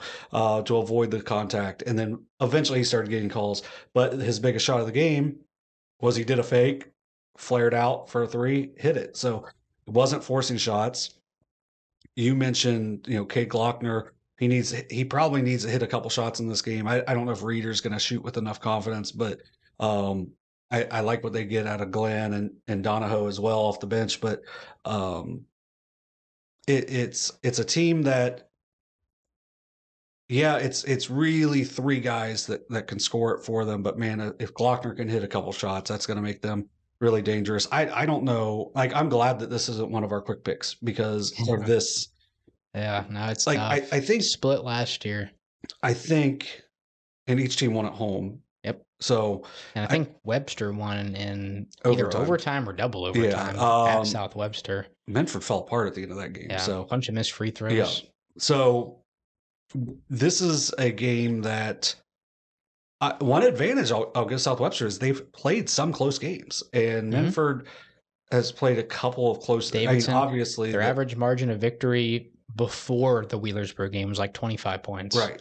And then I'll have to add that back up to see. I mean, even if you add the Wheelersburg game and take the foreign loss, that's still another 20 points, pretty much, more or less. But they beat Valley by 9 the other night, or maybe 8. Which Valley's been playing some good basketball. I had the win over Chesapeake last week. So yeah, and the SOC 3 is not. I don't know. Like, I think it's really good top to bottom. Maybe not West right now. It seems like Valley and West have kind of flipped places, which it kind of West beat Valley the first time, Valley beats West the second time. It seems like they've kind of switched places in the rankings within the conference. And I also think Valley jumped West in the RPI in Division 6 as well. So yeah, that win over Chesapeake was really good for them, and I think this has the opportunity to just be a really special game. We're going to get there super early because we got to make sure that we beat the crowd a little bit, because it's going to be a very large crowd down there at Minford. You're going to want to get there early. I think that JV game probably will have a very large crowd for it, if not turnaway crowd at that point. We've had some turnaway crowds this year. Maybe not like we did in football season, but at Lucasville, yeah. So during the Hurricane Southern yeah. Ohio or whatever. Yeah, so I think this one has the chance to really be special. I wouldn't want to pick this if I would. I'd probably just say home team. I think and the same for the next one. I think both of these teams have a. Okay, I'm gonna not to put pressure on. I'd be disappointed if Southwestern didn't make it to the Final Four, because 100%. because the East and the Central aren't that strong. Like Berlin Highland is D6 instead, so Highland's kind of been the bugaboo at times, and those are played at OSU, aren't they? Or is it Dayton? It'd be Dayton, but OSU is just like Division 1 and 2. No, OSU doesn't want to do it. Oh, they used to, but everything. But I think they still do hockey. So it's all at Dayton. Then. Yeah, but the semis are going to be in different places. The Final Four? Yeah. Okay. Because all the finals are just going to be at Dayton or at UD Arena. The other ones are going to be at different places around the state. It just kind of depends. I think it's going to be kind of like football, where they just say, okay, this is... Yeah, they just pick a midpoint. Yeah, like we'll just say Capital, or Ohio Dominican, because OHSA loves Ohio Dominican for some reason. Okay, Ohio Dominican, South Webster, you're playing Lipsick. Like, I don't even know if they're any good at sports anymore, but we're gonna just find a middle ground. Okay, well, or the barn. That's such a downgrade from the combo. Mm-hmm. ODU. One last thought on this game before we move on to the quick picks. I would guess we're gonna get a Barnard on Montgomery matchup. That just seems like what you're gonna get. Maybe you get Schubert on him as well. We talked about what do you do with Kaiser. So here are your options, and I'm gonna let you kind of answer it as as the big basketball guy here. I'm going to let you answer this question. So you have Eli Roberts. You have two guys. You have Jackson Shoemaker. You have Bennett Kaiser. Do you put Eli Roberts and you put him on Kaiser and try to neutralize or maybe slow him down a little bit and just make Jackson Shoemaker beat you? Or do you put Eli Roberts on Jackson Shoemaker and give the Kaiser responsibility to somebody else? And if you choose that option, who do you give it to? So a lot to think about here. I would go for option two, because I would try to put Roberts on Shoemaker, because I think Shoemaker doesn't get it so often that he can get Roberts into foul trouble, because you want to keep Roberts on the floor as much as possible, because even if he doesn't have a big game scoring, which he usually does, I mean, he averages 23 a game, you want him on the floor, because then it gives some extra spacing to your other guys and whatnot. So I think you put him on Shoemaker, and you can keep him in the paint a little bit more. Now Shoemaker might be able to stretch him out a little bit. But I don't think Shoemaker is going to beat Kaiser or going to beat Roberts off the dribble or anything. Mm-hmm. So I don't. I would throw Schubert. Okay. Or Owen Malt, one of the two on. I'd say Schubert's probably. I think he's got a little more length. And I would deny. I just wouldn't let Kaiser. I would try to do what I could to not let Kaiser touch the ball. And also, I would probably take the person that is not guarding Glockner and slide him over and almost double onto Kaiser. Just make that fifth guy beat you. Make the fifth guy even. Make Cade Glockner shoot. No, I still don't. I still guard Cade Glockner, because I think but it's the fifth guy, whoever it is. If it's Reeder, Glenn, Donahoe. Well, it's Reeder. I mean, we've seen Reeder hesitate to shoot from deep. So if Reeder is sitting beyond the arc, there's no point in guarding him. Right. Yeah. So I mean, I'm going to let him until he proves he can do it. And what's crazy is he's the type of kid, like on the soccer field, just looks like he's just got confidence like crazy. Mm-hmm. So that would be what would kind of scare me, though, if I'm Webster, because I think if he sees one go through it, it might be, he's going to feel it a little bit. But I would just make that fifth guy do what he can. And I think they did it last year a little bit, where I think you just got to put extra help on Kaiser, and then you also can use that extra help if Miles, which is crazy to say just Miles instead of Montgomery, but it's that's kind of who he is at this point. You just know him. It's kind of like Trey Robertson was kind of Trey for a while, but you got to just try to stop Miles' penetration, and then I think you got to do what you can to just not let Kaiser get the ball. I think I don't know. I think it's I'm going to trust whatever Norm Pearson comes up with. I mean, he's won several hundred games, so yeah, he's done it for a long time and won a lot of games. And if he decides to go Roberts on Kaiser, I ain't thinking twice about it because I understand that where you want to put the length on length in that situation. So using that logic, do you put somebody other than Kaiser on Roberts because you're scared Roberts will get Kaiser in foul trouble? Or do you roll the dice? I would stay. So you're not worried about Roberts going inside and getting Kaiser into foul trouble early? I think now maybe he's grown a little bit as a player, but I think he likes to try to get it out and try to challenge it instead of pounding it inside. So I think, but I also would look, and comes to the communication piece big time. I would almost say if Roberts is at the free throw line and above or beyond, that's Kaiser. And as soon as Untitled is a guy that you could even there's some length. I mean, he's probably one of the taller dudes on the team. He's got some good length. I mean, he's a freshman, which that's a tough thing to ask a 14 or 15-year-old kid to do. But I mean, outside of Shoemaker and Kaiser, he might be the next tallest dude on the. I think Glenn's got a little bit of height, but I mean, you're not going to put Montgomery or Reed or probably not going to put Glockner on him either. So I mean, that's. I just think you, I think you almost if he goes inside, I think you just let Shoemaker guard him because he's so strong that even though he doesn't have the length that Kaiser does, he's very strong and he has some pretty good length as well. So I don't know. It's just this will be a really fun coaching matchup as well. So hopefully they get through Tuesday, healthy for both teams and then it's just going to be off to the races on Friday. We'll have all the answers to those questions in when we're recording this about 4 days. Yeah. But when it releases, it'll only be 3 days away because, as we've said countless times, we record these on Mondays, or sometimes Sunday. All right, let's jump into the quick picks. Next week will probably be Sunday. It's going to have to be Sunday as we have a big one at the Trojan Arena. All right, boys, quick picks.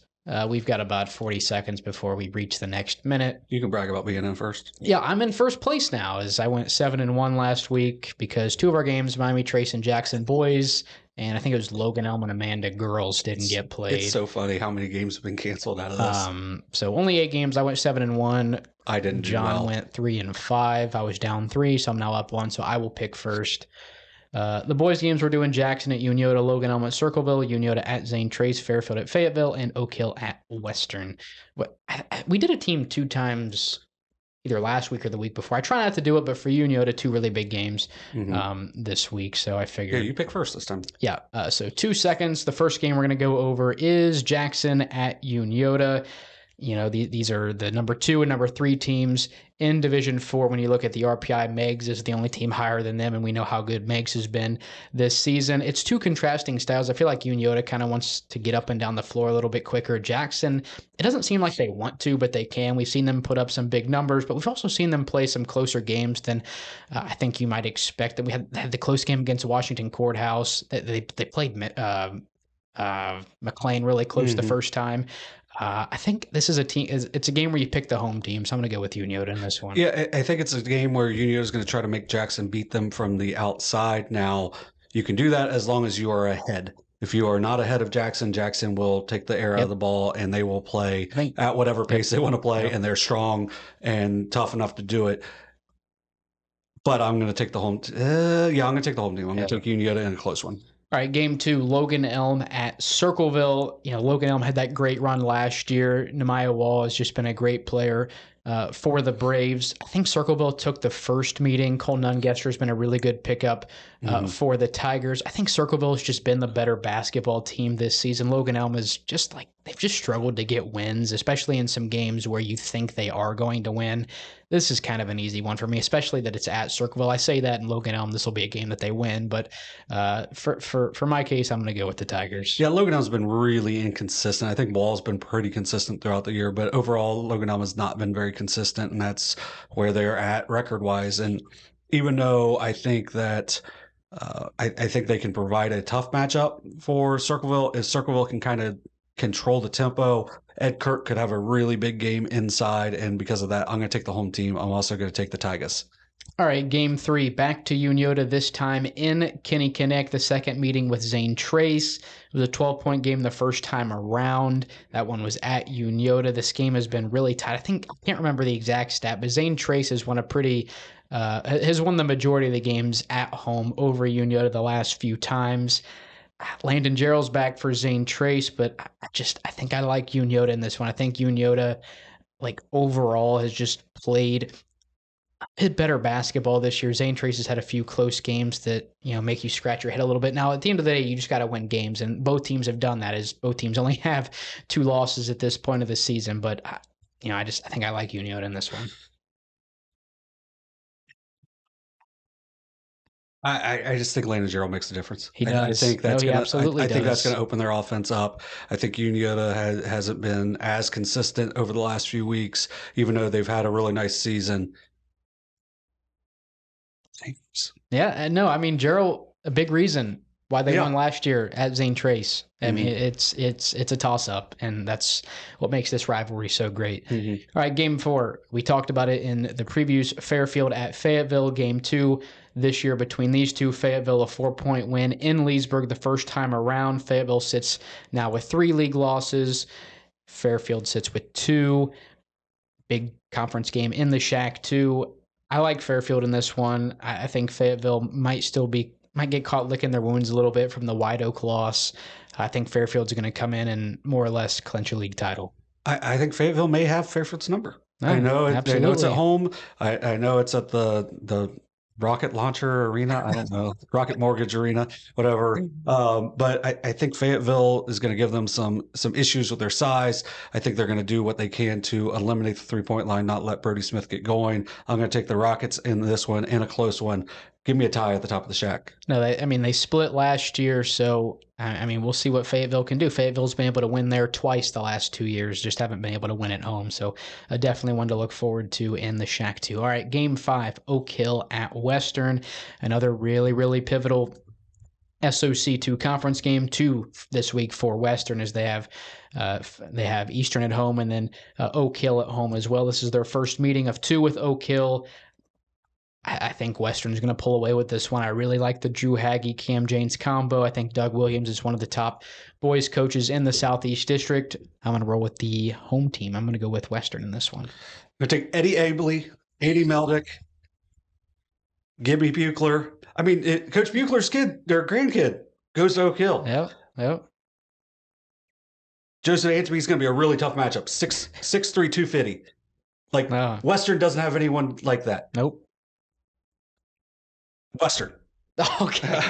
There we go. I had to take it as close to the end as possible. We took it pretty. I think we got it with about 2 or 3 seconds to spare. No, but Anthony's going to be a really tough matchup in that game for that. I think he's the one with the full facial. So what? I think better beard than I have. So I think we had 2 differences in our picks for the boys this week. Yeah, and I'm going to be real pumped when you post that because of what I picked in that one game.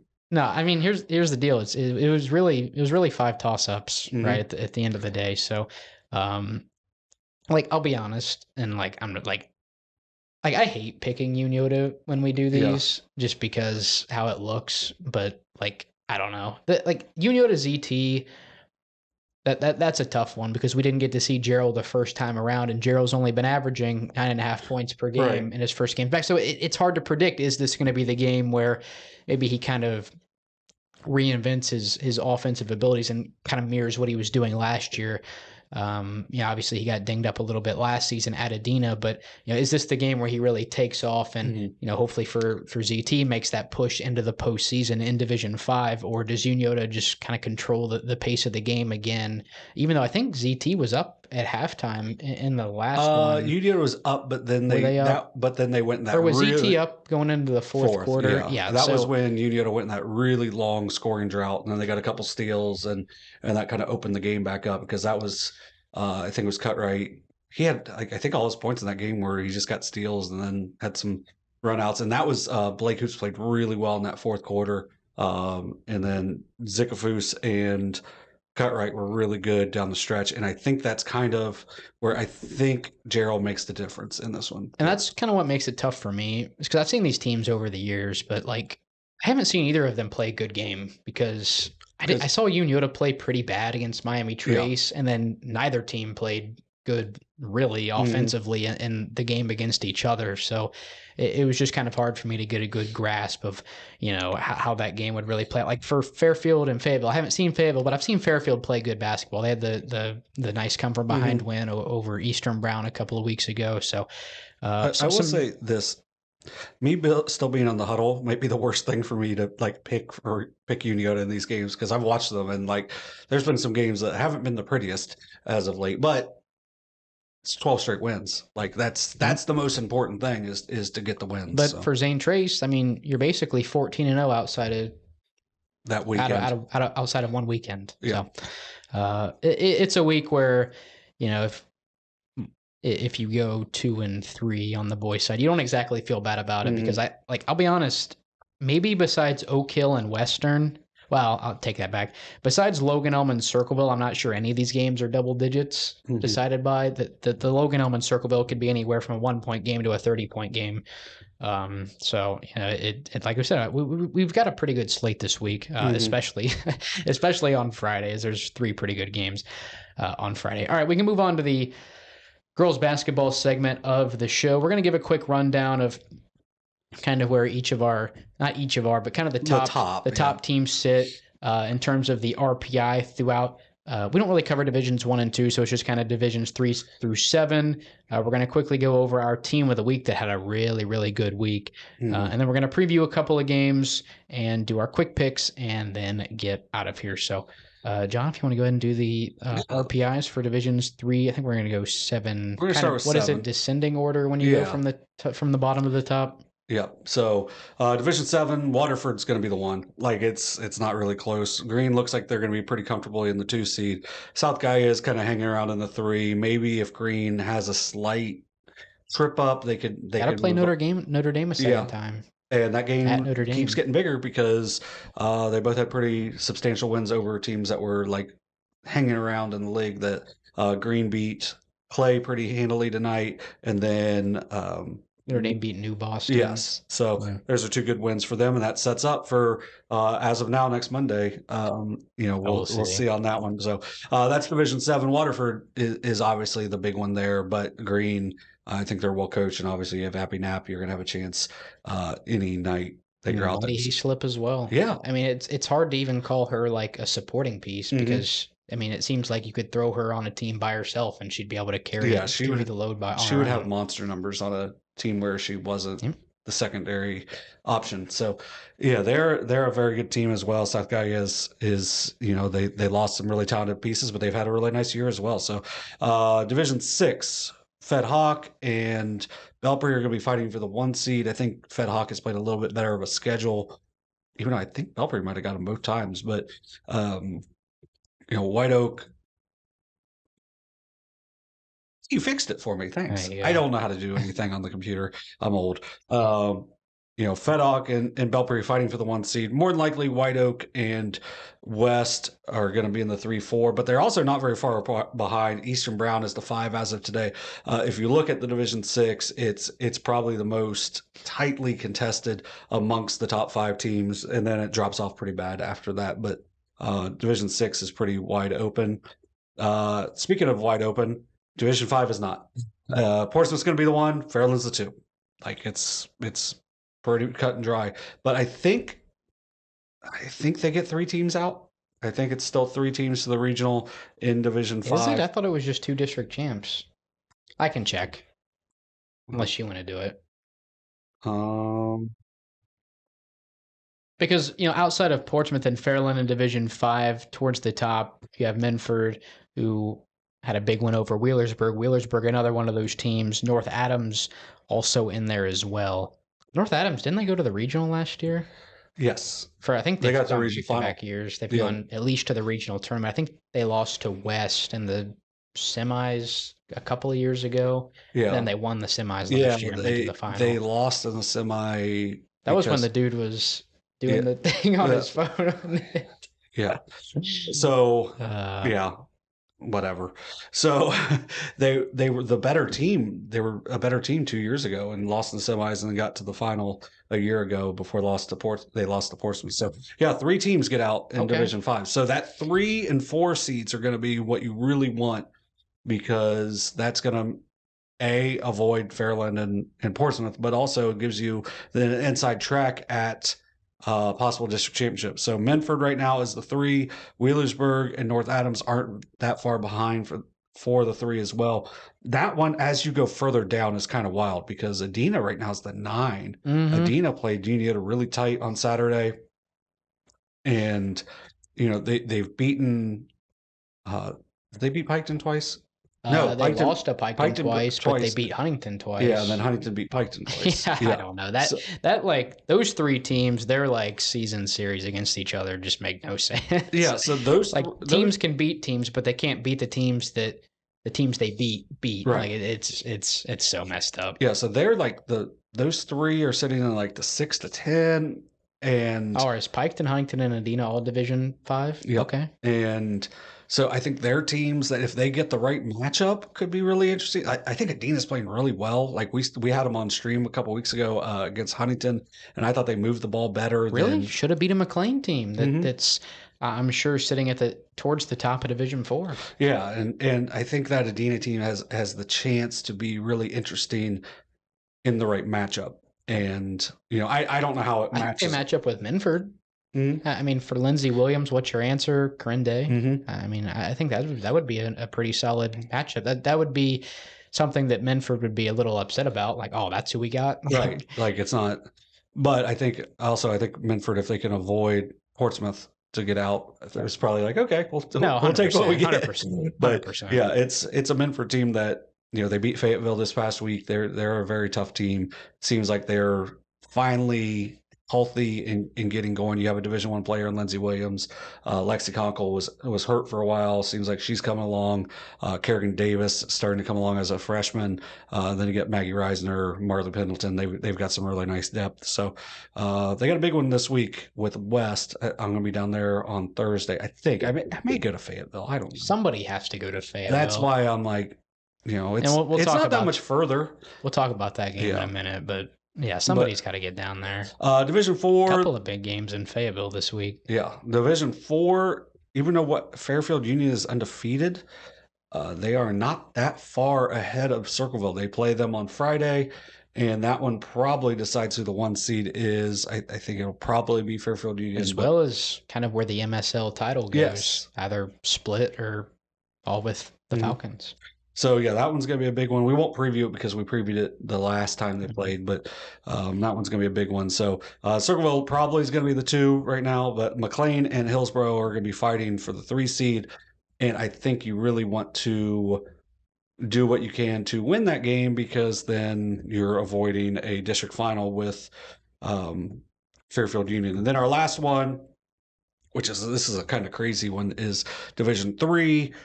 Marietta is going to be the 1 seed right now on MaxPreps. They are ranked as the number 3 team in the entire state, which I would say is probably not true, but they've played a nice schedule. They've taken care of business. They play some out of state teams, and I think that's probably helped a little bit, in getting those wins over them. But they're undefeated. They've been pretty dominant so far. Yeah. Athens right now is the 2. Unionto or Sheridan could sneak up to get in the 2, but I think right now it's probably Athens. I don't know if Unionto has enough strength of schedule left to jump up there. But I think you want to be in that 2 or 3. I think you'd prefer to be in the 2 because then you don't have to play an extra game. Where the 3 would have to play the 6 in the district quarters, but also maybe that cuts off some of your downtime in between games. So is there a first round and a district quarterfinal round? I think there Or is. is the first round and the quarterfinal the same thing? I think it's the I know this is same. the I think weird it's the one. same in most of them, but I think in this Division 3 because I think You they have go to play out. the East or Yeah, whatever. they have to play the Yeah, East. this is the weird one. Division Yeah. 3 for the Southeast District is kind of funky. Oh, and of course it's at Zanesville because of course it is because that's a great place to. It's a cool gym. Yeah, It's just small. out there. Their logo at half court. They've got the seats under the back Yeah, under but the on the one but it's end. not very big on the sides. Yeah, I know But I like the their logo I is like their pretty setup. cool. Yeah.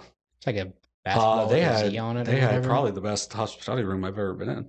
Too bad I didn't get to go I that one know. time. Yeah.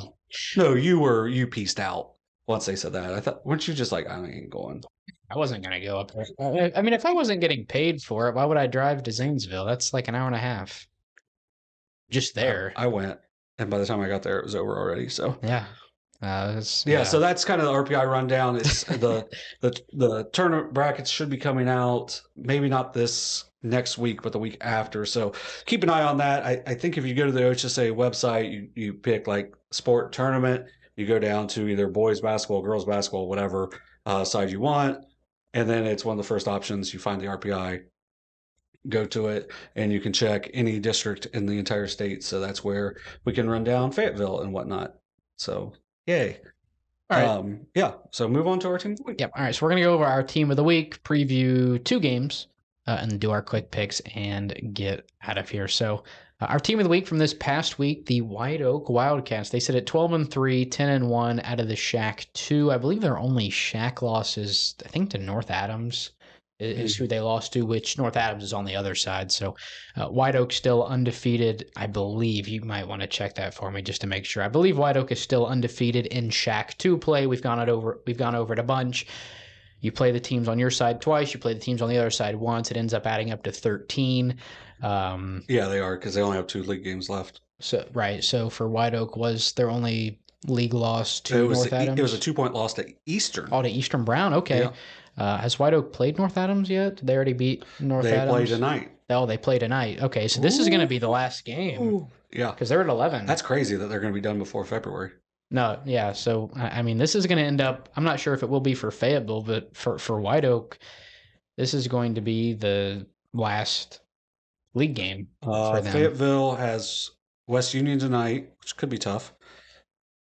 And then they've got Fairfield on the 6th, who has been playing a lot better. Yes. Right? Like it seems like they've dealt with their injuries and are seemingly playing better at least. But for the Wildcats, they actually have not lost this year. They're 5-0 in 2025.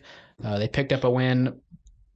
The Monday games are tough for us because this game happened a week ago, but since it happened on a Monday, we don't really get to talk about it until a week later since we record on Mondays. But for White Oak, they had the win over Fayetteville on Monday, and then they picked up a win over Peebles, which I think was a little closer than a lot of people maybe thought, 45-43 over Peebles, and they picked up a win over Lynchburg-Clay on Thursday. So they go 3-0 on the week, all in Shack play. Kylie Ham, 13 points per game in those 3 games. Charlie Hawk had a big week as well.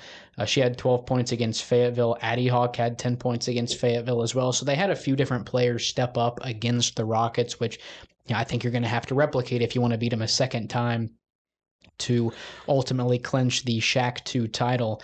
We'll preview that game coming up here in a minute, but for White Oak, I mean, it's the week you needed to contend for the league title in the Shack 2. Yeah, and you're getting big contributions from Addie Roberts, Jillian Lucas, and Tori Potts as well. You're really only playing 6, but they're all averaging. I mean, Charlie Hawk's at 4.9 points a game, so really 4.9 or more points a game. So they have some good balance. Their highest scorer is Addie Hawk at 10.7. So it's not like their leading scorer is head and shoulders above everyone else. It's a balanced team, and that makes them harder to stop. And I would say it was a little bit of an upset over Fayetteville because Fayetteville came in unbeaten into that game, but Fayetteville had a really bad week last week. They went 1-3, and it's those happen sometimes, and you just don't really want them to happen that close to the tournament. But once you get that first loss, things can kind of add up. But the one win was over Eastern, so I mean, and they beat them by 17. So they seem like they're not down and out. They just lost to some good teams. I think what was it? Kenneth said Batavia with Batavia. Batavia. Yeah, Batavia got them as well on Tuesday, which that could have had some like a little hangover effect from that loss on Monday. So yeah, I'm interested to see what their score with Whiteoak is tonight. But overall, I think it's I mean, we're not even technically to the preview yet. I don't know why I'm talking about that, but Whiteoak had a really good week last week. Yeah. The 3 wins, you win 3 games, you don't score a ton of points, but defensively No, they you're don't. really solid. So that Peebles game, like you said, is a little bit of a surprise, but it's at on the road, but you got to go win tough games on the road, even if you don't play well. So that's a really nice win for them.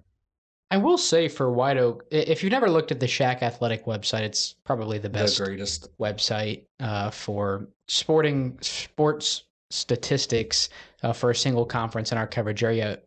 On their main page, they've got a few individual stats listed. So it's like points per game, assists. These are all per game stats. Points, assists, blocks, rebounds, steals, and field goal percentage.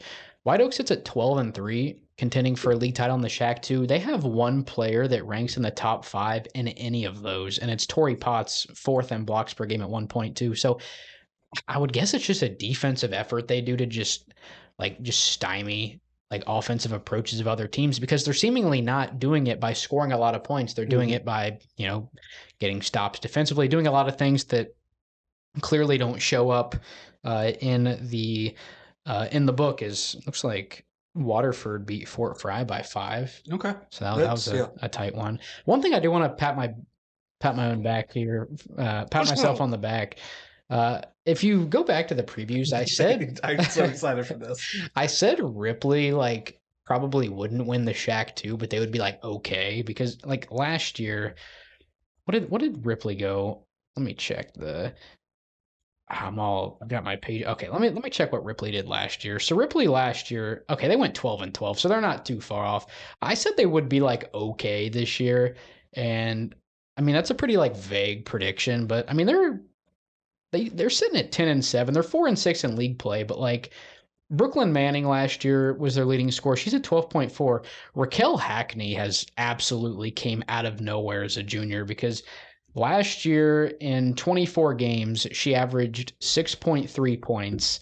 And this year as a junior through 17 games, she's averaging 17.5 points. So I don't know what happened with Raquel Hackney. I mean, she's 65 of 92 from the free throw line, so she's shooting a ton of free throws. We talked about Alex Bradshaw, 112. I mean, Raquel Hackney's at 92. I'm guessing I can check that, and she's probably in the top 5 in attempts.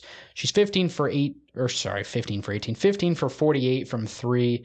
Let me just check the leader in free throw attempts for girls in the Shack too, because she has to be pretty high up there. Yeah, she's leading the league in free throw attempts by 15, so that kind of explains that. I just wanted to get that off the chest, as that was kind of a good prediction by me. Anyway, we can move on. We can move on to the previews. We're just going to start off with a game that we've kind of hinted at a couple of times throughout the Team of the Week segment. It's Whiteoak at Fayetteville. Whiteoak last Monday picked up a 43-39 win at home against Fayetteville. For the Rockets now, it's an opportunity that I would assume in Fayetteville they don't get a whole lot. It's an opportunity for them to have league titles on both the boys and the girls side. Now, I think they're kind of hoping for split titles on both sides, but that's still, a banner, right? That's still a year numbers on the banner, right? That's still numbers you're going to put on the league title banner.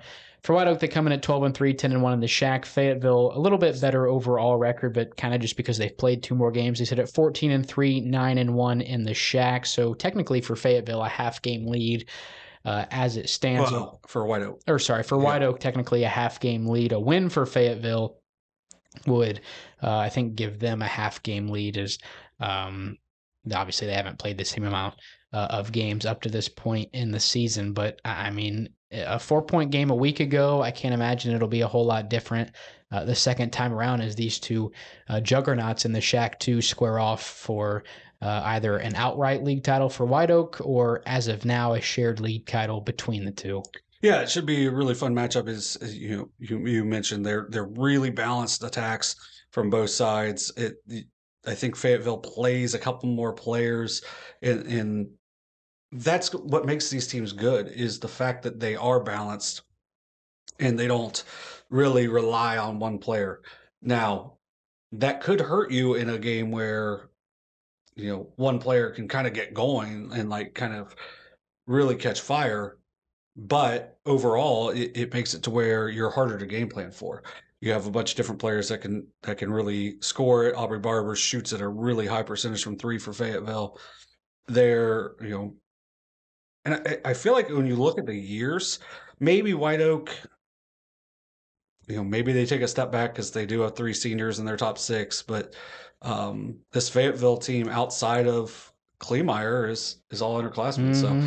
So I think for Fayetteville, a win here is probably the start of a couple straight league Well, they titles. won one last Yeah, year, right? yeah, So I it mean, just continues that yeah. on. Yeah, so for White Oak, I will say this. So And Whiteoak graduated their best player last right. year in Dailey Parr. Mhm. So I mean, it's a team that I mean, I know that they've got a few seniors, but it's a team that obviously, like, this is a pretty like doofus sounding thing, but none of them were the leading scorer last year. So they've got some players that had to step into new roles this season. Yeah, and it seems like they must be a pretty well coached team because if you're able to do that and step up and still be able to make plays and earn wins like they've been able to do. Now, I want to throw this out about White Oak. So a few years ago, I'm over at the Zane Trace Tip Off Classic, and I was talking to somebody, and they were like, "Well, this is Zane Trace was really down at the time. They seemed like they're on the upswing. Girls, Yeah, they seem like they're on the upswing as well." And I was like, how are the girls going to be there? Which hope we can beat White Oak. And it was like, say who they played that day. I don't know if it was that day or if it was just like that was their winnable game. But now White Oak is battling for league titles because they were really down for a little while, but they seem like they have been on the upswing. It'd be really cool to see them get a league title. But at the same time, this is a Fayetteville team. They're going to try to protect the rocket base. I don't know. I'm just going to keep throwing The out launch pad. Yeah, the launch there. I couldn't think of it. Yeah, the launch pad McQuack. I Yeah, love giving fake names to gymnasiums. yeah. So, yeah, for Fayetteville, they're protecting home court. They want to win the league again, and to do so, they got to really do it in this game. What are you going to say? I can't wait to see the AI generated thing of this I game. love them so much. Are It's got to be like they the Rockets or the green Rockets? Is it just the Rockets? Yeah, so it's going to be like a cat chasing a rocket or something. or maybe riding a rocket. Some of them are pretty funny. I can't lie. And they don't take long. Like they probably take like 30 seconds to cook up, but like they're so funny. All right. Yeah, big one in Fayetteville. I think, what day is this game? Wednesday? Thursday. Oh, it's on Thursday. Okay. Yeah. And that was the day West and Minford also play. Yeah, so it's you might have to trade that game off with somebody else. And it's like maybe you and Raymond will head it's down like a to 5-minute longer drive. down to Fayetteville. Well, no, I think Raymond's going to be at a different game that night. I think he's going to be at the Eastern Brown North Adams. Yeah. There's a couple of good games in the Shack. A few solid girls basketball. A lot of league title games that Thursday. I mean, Eastern Brown and North Adams obviously towards the top in the Shack one as well. So, all right, we can move on to our second preview here to wrap up the preview side of the girls segment. The second meeting between these two teams, it was a barn burner at Hillsboro the first time. Second meeting now between Hillsboro and McClain. This time it'll be in Greenfield. This will be Carson and Kenneth on the call for this one. Still waiting to see who the camera guy will be. I think it's going to be... I think it's Caleb. Yeah, I was going to say, I think it's going to be Caleb, but I'm not 100%. I kind of talked them into it on Saturday. So he did good for the baseball games. He got that nice shot with Huntington. They were worried about him hitting the zoom too much. I said, just put the zoom at one angle, and just leave it. That is so you true. don't need to. You can take it off. Yeah, yeah. You don't have to put the zoom on. Right. So. But yeah, I mean, these have been two Gladiators. We obviously saw McClain pick up a hard-fought win over Adina about a month ago now. I think that was like right at the start of January. And then, although we didn't broadcast it, we saw Hillsboro, a really tough, gritty win at North Adams just before that. Really solid. Couple of really good games that night. I think Hillsboro pulled away and ended up winning by like 10, but it was never really that far away. But for Hillsboro, they come in at 15-2, 7-1 in the FAC. Obviously, that one league loss to McClain. I keep saying it. I think it was a 2-point loss the first time. I would have to go back and look. I know it was either 2 or 3 points at home. And outside of McClain, their only loss was to a really good Western Brown team. They've had good wins over Goshen, North Adams, and Portsmouth West. Now, they do play before this one on Saturday. I think this is a 1 p.m. start time, 1:30, or it's a little earlier in the day, and we will have this one. It's not verified yet, but McClain usually works pretty well with us, so we're hoping to get out there to live stream this one.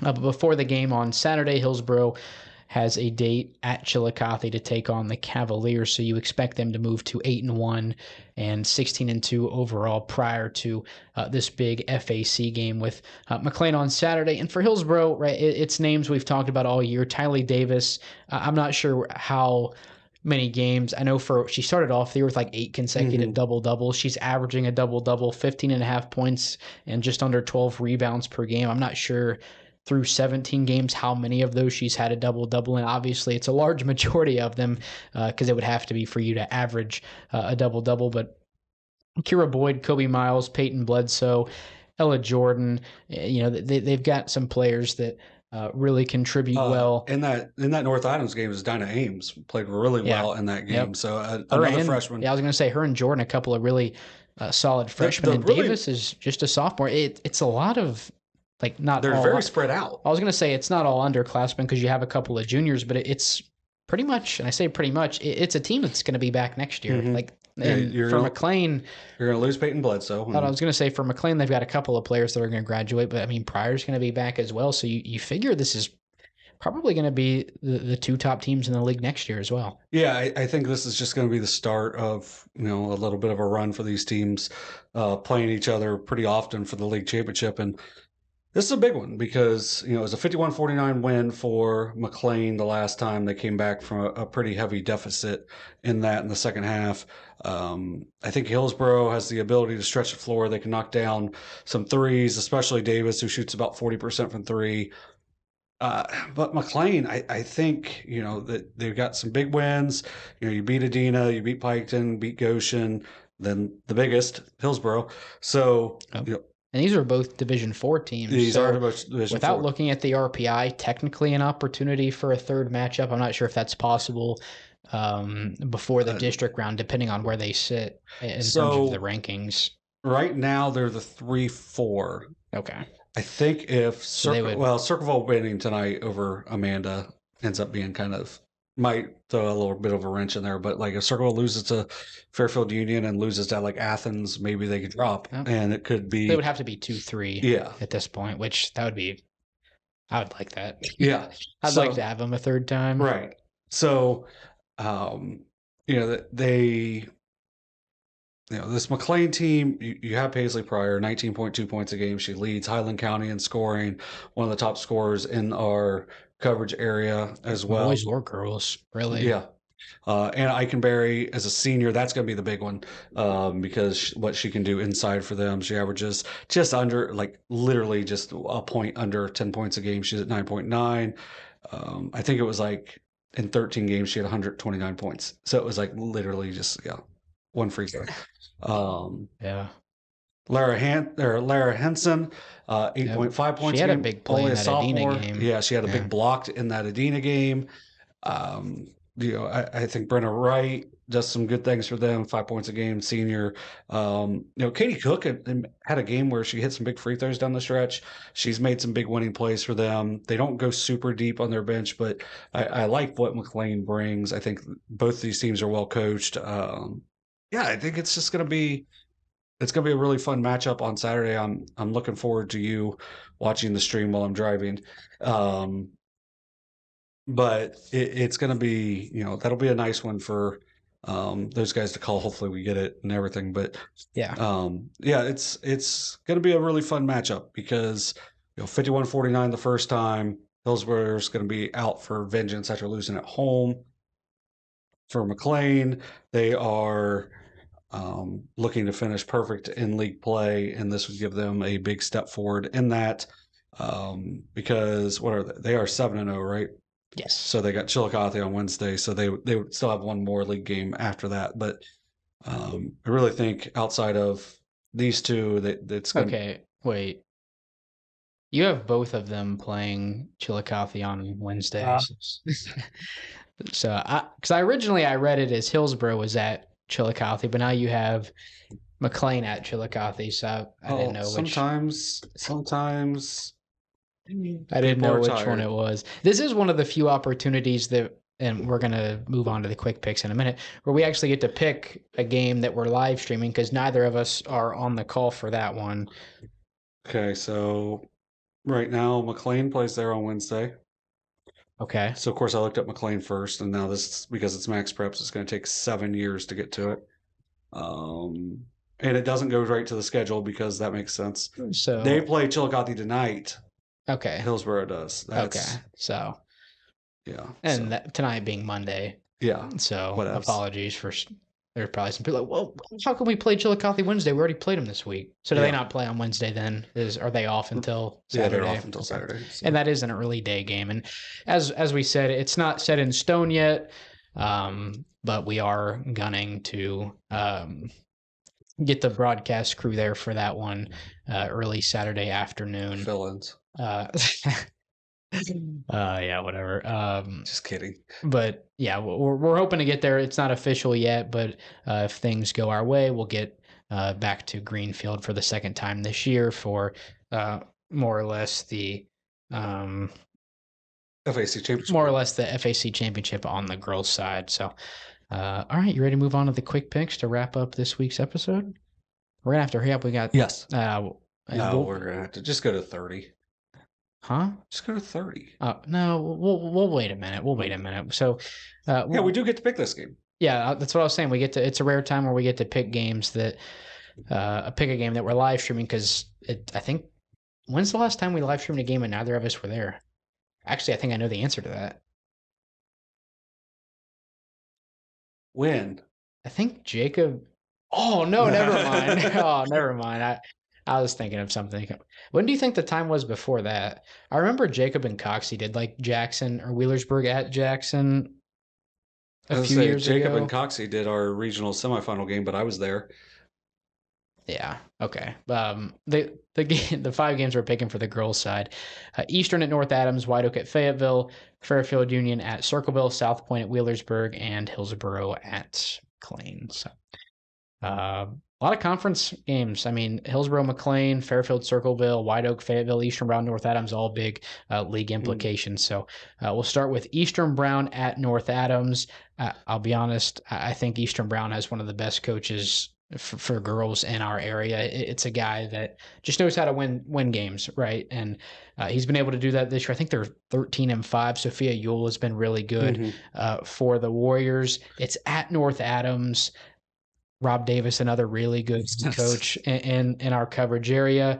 I think the Green Devils play a lot better at home than they do on the road. I kind of say that without checking it to be sure, but I mean, they had the good showing against Hillsboro. So I think for now I'm going to roll with the Green Devils. I think Caitlin Berger gives a tough matchup issue. You mentioned,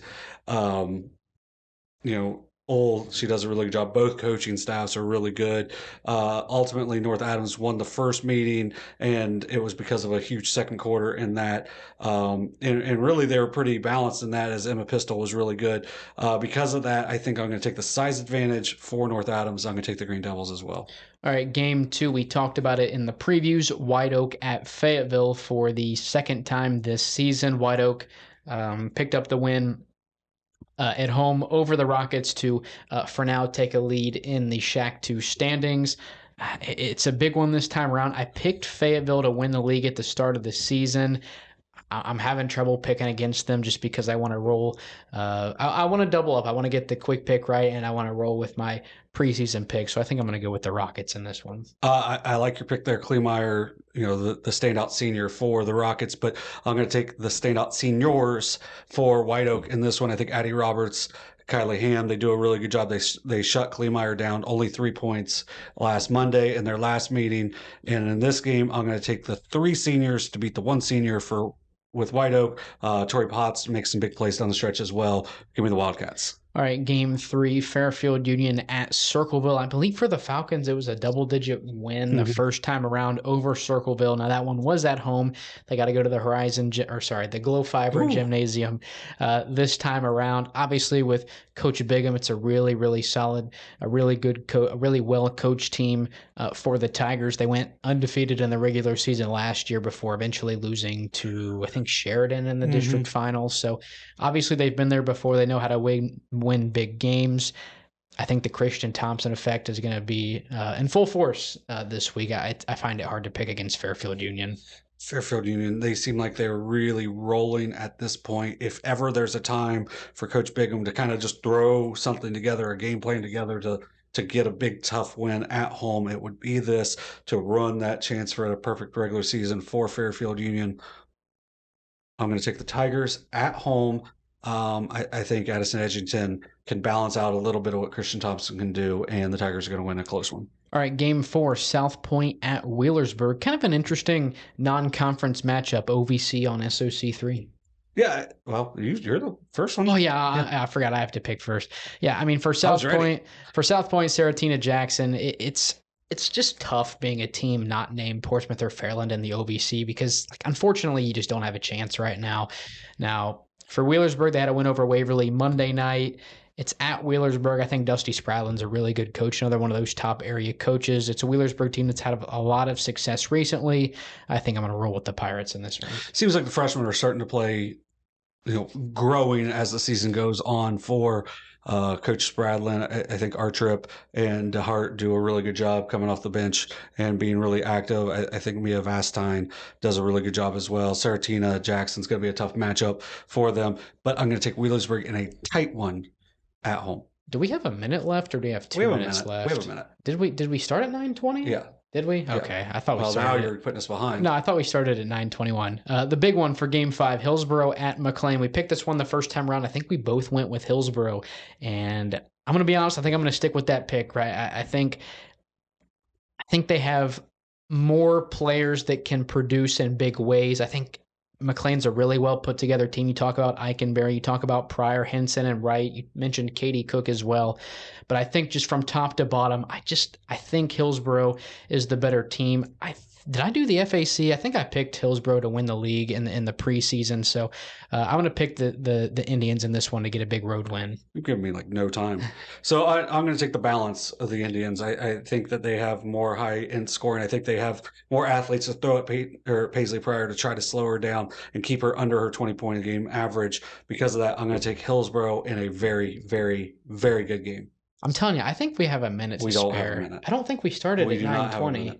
No, we don't have a minute. I think we do. No, because you were diddling around on a couple of those. You tried to let me go first. That wasted 12 seconds. No, I'm telling you. I'll go back and watch. I think we started at 21. I don't. Because I think we tried to go at 20, but then we had to wait a minute. I don't think so. All right. We'll see. No, if not, sorry. Thanks, Views Jim, for powering us on this. As always, quick picks are powered by Views Jim. Sorry, we need a little clock in here. Yeah, that would be cool if we just had one. It'd be cool if you could shoot the 5 minutes up onto that. Or and you could bring the OCR camera, and then somebody touches the camera, and all of a sudden it says 500 minutes. And, yeah. And then some people text us what's going on? Well, sorry, it's just it is what it is. All right. Episode 61 in the books. It's more Southern Ohio athletics talked about here on the podcast. Overtime presented by Perfection One. Episode 62 coming. We're just a few weeks away from district tournament play. Yeah. I mean, February 16th, I think is when the district semifinal round starts for the girls. Obviously the boys is the last couple of days. I think it's February 26th to March 2nd because There's got to be something on that Saturday. Why are they playing the boys' district tournament games, the district final games? It's like one division's on Thursday, one division's on Friday, and then like the other four It's are probably on Sunday. OU probably plays. Oh yeah, I didn't even think about that. Yeah, that's They're probably silly exactly what it gooses, yeah. is. And like where the college seasons got pushed back, it's all it makes it tougher to schedule the stuff, which I still like let the girls play on more than one date. Just Yeah. shouldn't be that all that difficult. But yeah, it's a it should be a fun week. I think this week has the chance to have some really fun games. Hopefully, the weather seemingly looks like it's going to be okay. We might get sprinkled on Friday. It's gonna rain. Yeah.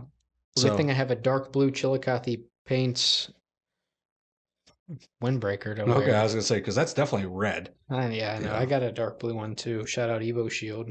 Yeah. What are you talking about? I got Evo Shield on too. Oh, Yeah, I know. But yours is probably a little tighter under because I've washed mine for like 4 years.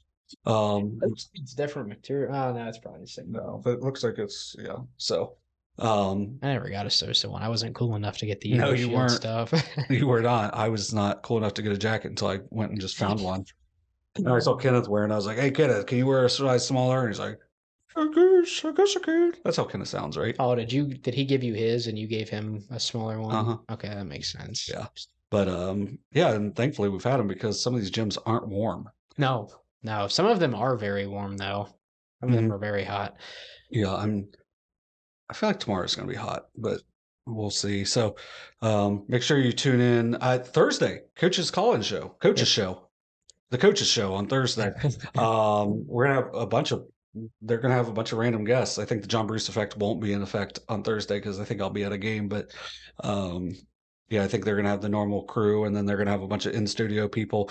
Look out for something on that later. I thought last week's show was really good. It had a bunch of kids in the studio.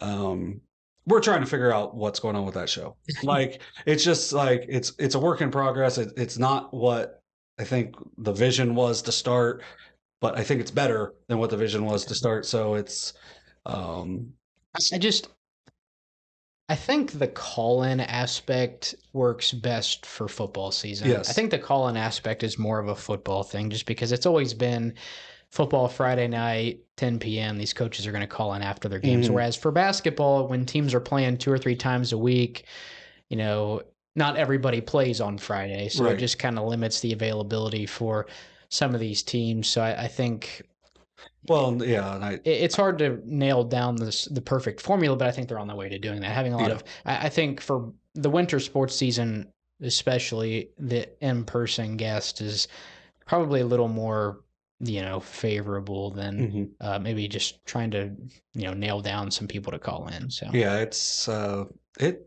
getting better, and that's what we try to do, and that's we're trying to cover as much as we can, and where we're at kind of limits a little bit on the in-person guests, but that's why they're moving it to Thursday this week because I know we're gonna have someone from Hillsboro, somebody from Waverly as well. So trying to spread it out a little bit more. So that should be fun. I'm looking forward to watching that as well. Definitely not while I'm driving on the way back. I probably won't give them a view that night, but um, maybe on the way back. So I'll give them a view. I'll be yeah. sitting at the donut shop Thursday night. So What donut shop is that? Krispy Kreme donuts I'll tell you what. of Chillicothe, Ohio. Yes, the real Krispy Kreme. So Yeah. not okay. So if you're on Bridge Street in Chillicothe, and you have the option of going to McDonald's for a $3 donut, or walking across the street to Krispy Kreme for a how much donut? $1.10, I believe. $1.10. They're better, fresher donuts, like Made in house. made in house by your boy. Well, Saturday sometimes, mornings, come see me. yeah. So Shout out. yeah, but free advertising there. Yeah. But really, Hey, I saw a it is what it story. is. I saw a story yesterday. It was about I can't believe they didn't give like count this person's money, and it was like raging against McDonald's, whatever. And all I thought of was like what you told me on the price difference. I'm like, no, they should get a donut from across the street. They can get two donuts for that price, sometimes three. So I think it might be a little higher than $1.10, but it's not over $1.50 yeah. for a counter donut. Also, Jake Diebler is the halftime adjustment king. Like, they're up 20 on Iowa. I think they're up 2 at Is the Iowa half. good? No, but they're only up 2 at the half. Now they're up 20. So, I mean, Fire him. Fire him now. hey, if they get the tournament, which they're probably going to, Do you think they'll make the March Madness tournament? they have They enough. haven't made it since like 2018. No, no. When did they lose to Oral Roberts? Was that 21? It was like the 21-20. No, No, it was 19-20. Yeah, they're the 2 seed. And I don't think they've made it since, have they? I'm not sure. I don't think. But like, so they beat Kentucky. They beat Texas? Purdue. They beat Texas. I don't even know if Texas is ranked anymore. No, but they're in that quad 1. So they got a bunch of those quad 1 wins. So they're, unless, like, if they win like 16 games, they're getting in the tournament, which is such a stupid amount. Like, I hate it now because it used to be like, I remember there's a year where I think it was like Syracuse got in at like 18 and 11. I'm like, this is so stupid. They got 11 losses. Now you got teams that are like 16 and 14 get into the tournament, and they're good, but it's just because teams are playing such good opponents, and no one can keep seniors because they're getting paid elsewhere. I think the NIL thing should help Ohio State basketball a little bit. You would think, just because. Well, they got to do a better job of picking out dudes to bring in instead of guys that are gonna quit or during the season. People. It's not funny, but you know. Well, allegedly. Because he didn't actually get in trouble for it, so allegedly. All right. Toodles. If you can't get out and watch games, we've got 3 coming to you on the YouTube channel this week. It's been rolling on the Tick Roll episode, but if you haven't seen it, Tuesday night, Eastern Pike at Western Boys basketball. Friday night, South Webster Boys at Minford. And then Saturday afternoon, we think it's a 1 or 1:30 start time, Hillsboro at McClain, more or less for the FAC championship. Our Brock Netter just covered a game, Circleville and Amanda Clear Creek. Look for that article on like next Friday. We won that was like 5 days later from last week. So we did have a Thursday game that got published on Sunday, which is kind of funny. But yeah, it'll be out sometime soon. There's a good video that he just posted. So check out our socials on that stuff. So those guys are getting out some good content as well. So we appreciate our sponsors. We appreciate viewers and whatnot. I'm sure no one is watching at this point. I wouldn't be. I appreciate you, Dog. Hillsboro beat Chillicothe by a lot, 40, and Tylee Davis had 16 and 17. So yeah, double. There we go. Dubs. Let's go. All right, episode 61 in the books. Episode 62 coming out same time next week. But for now, that'll wrap it up for this week's episode of SOSA Overtime, presented by Perfection One. I'm gonna lose because I always pick against Fairfield Union.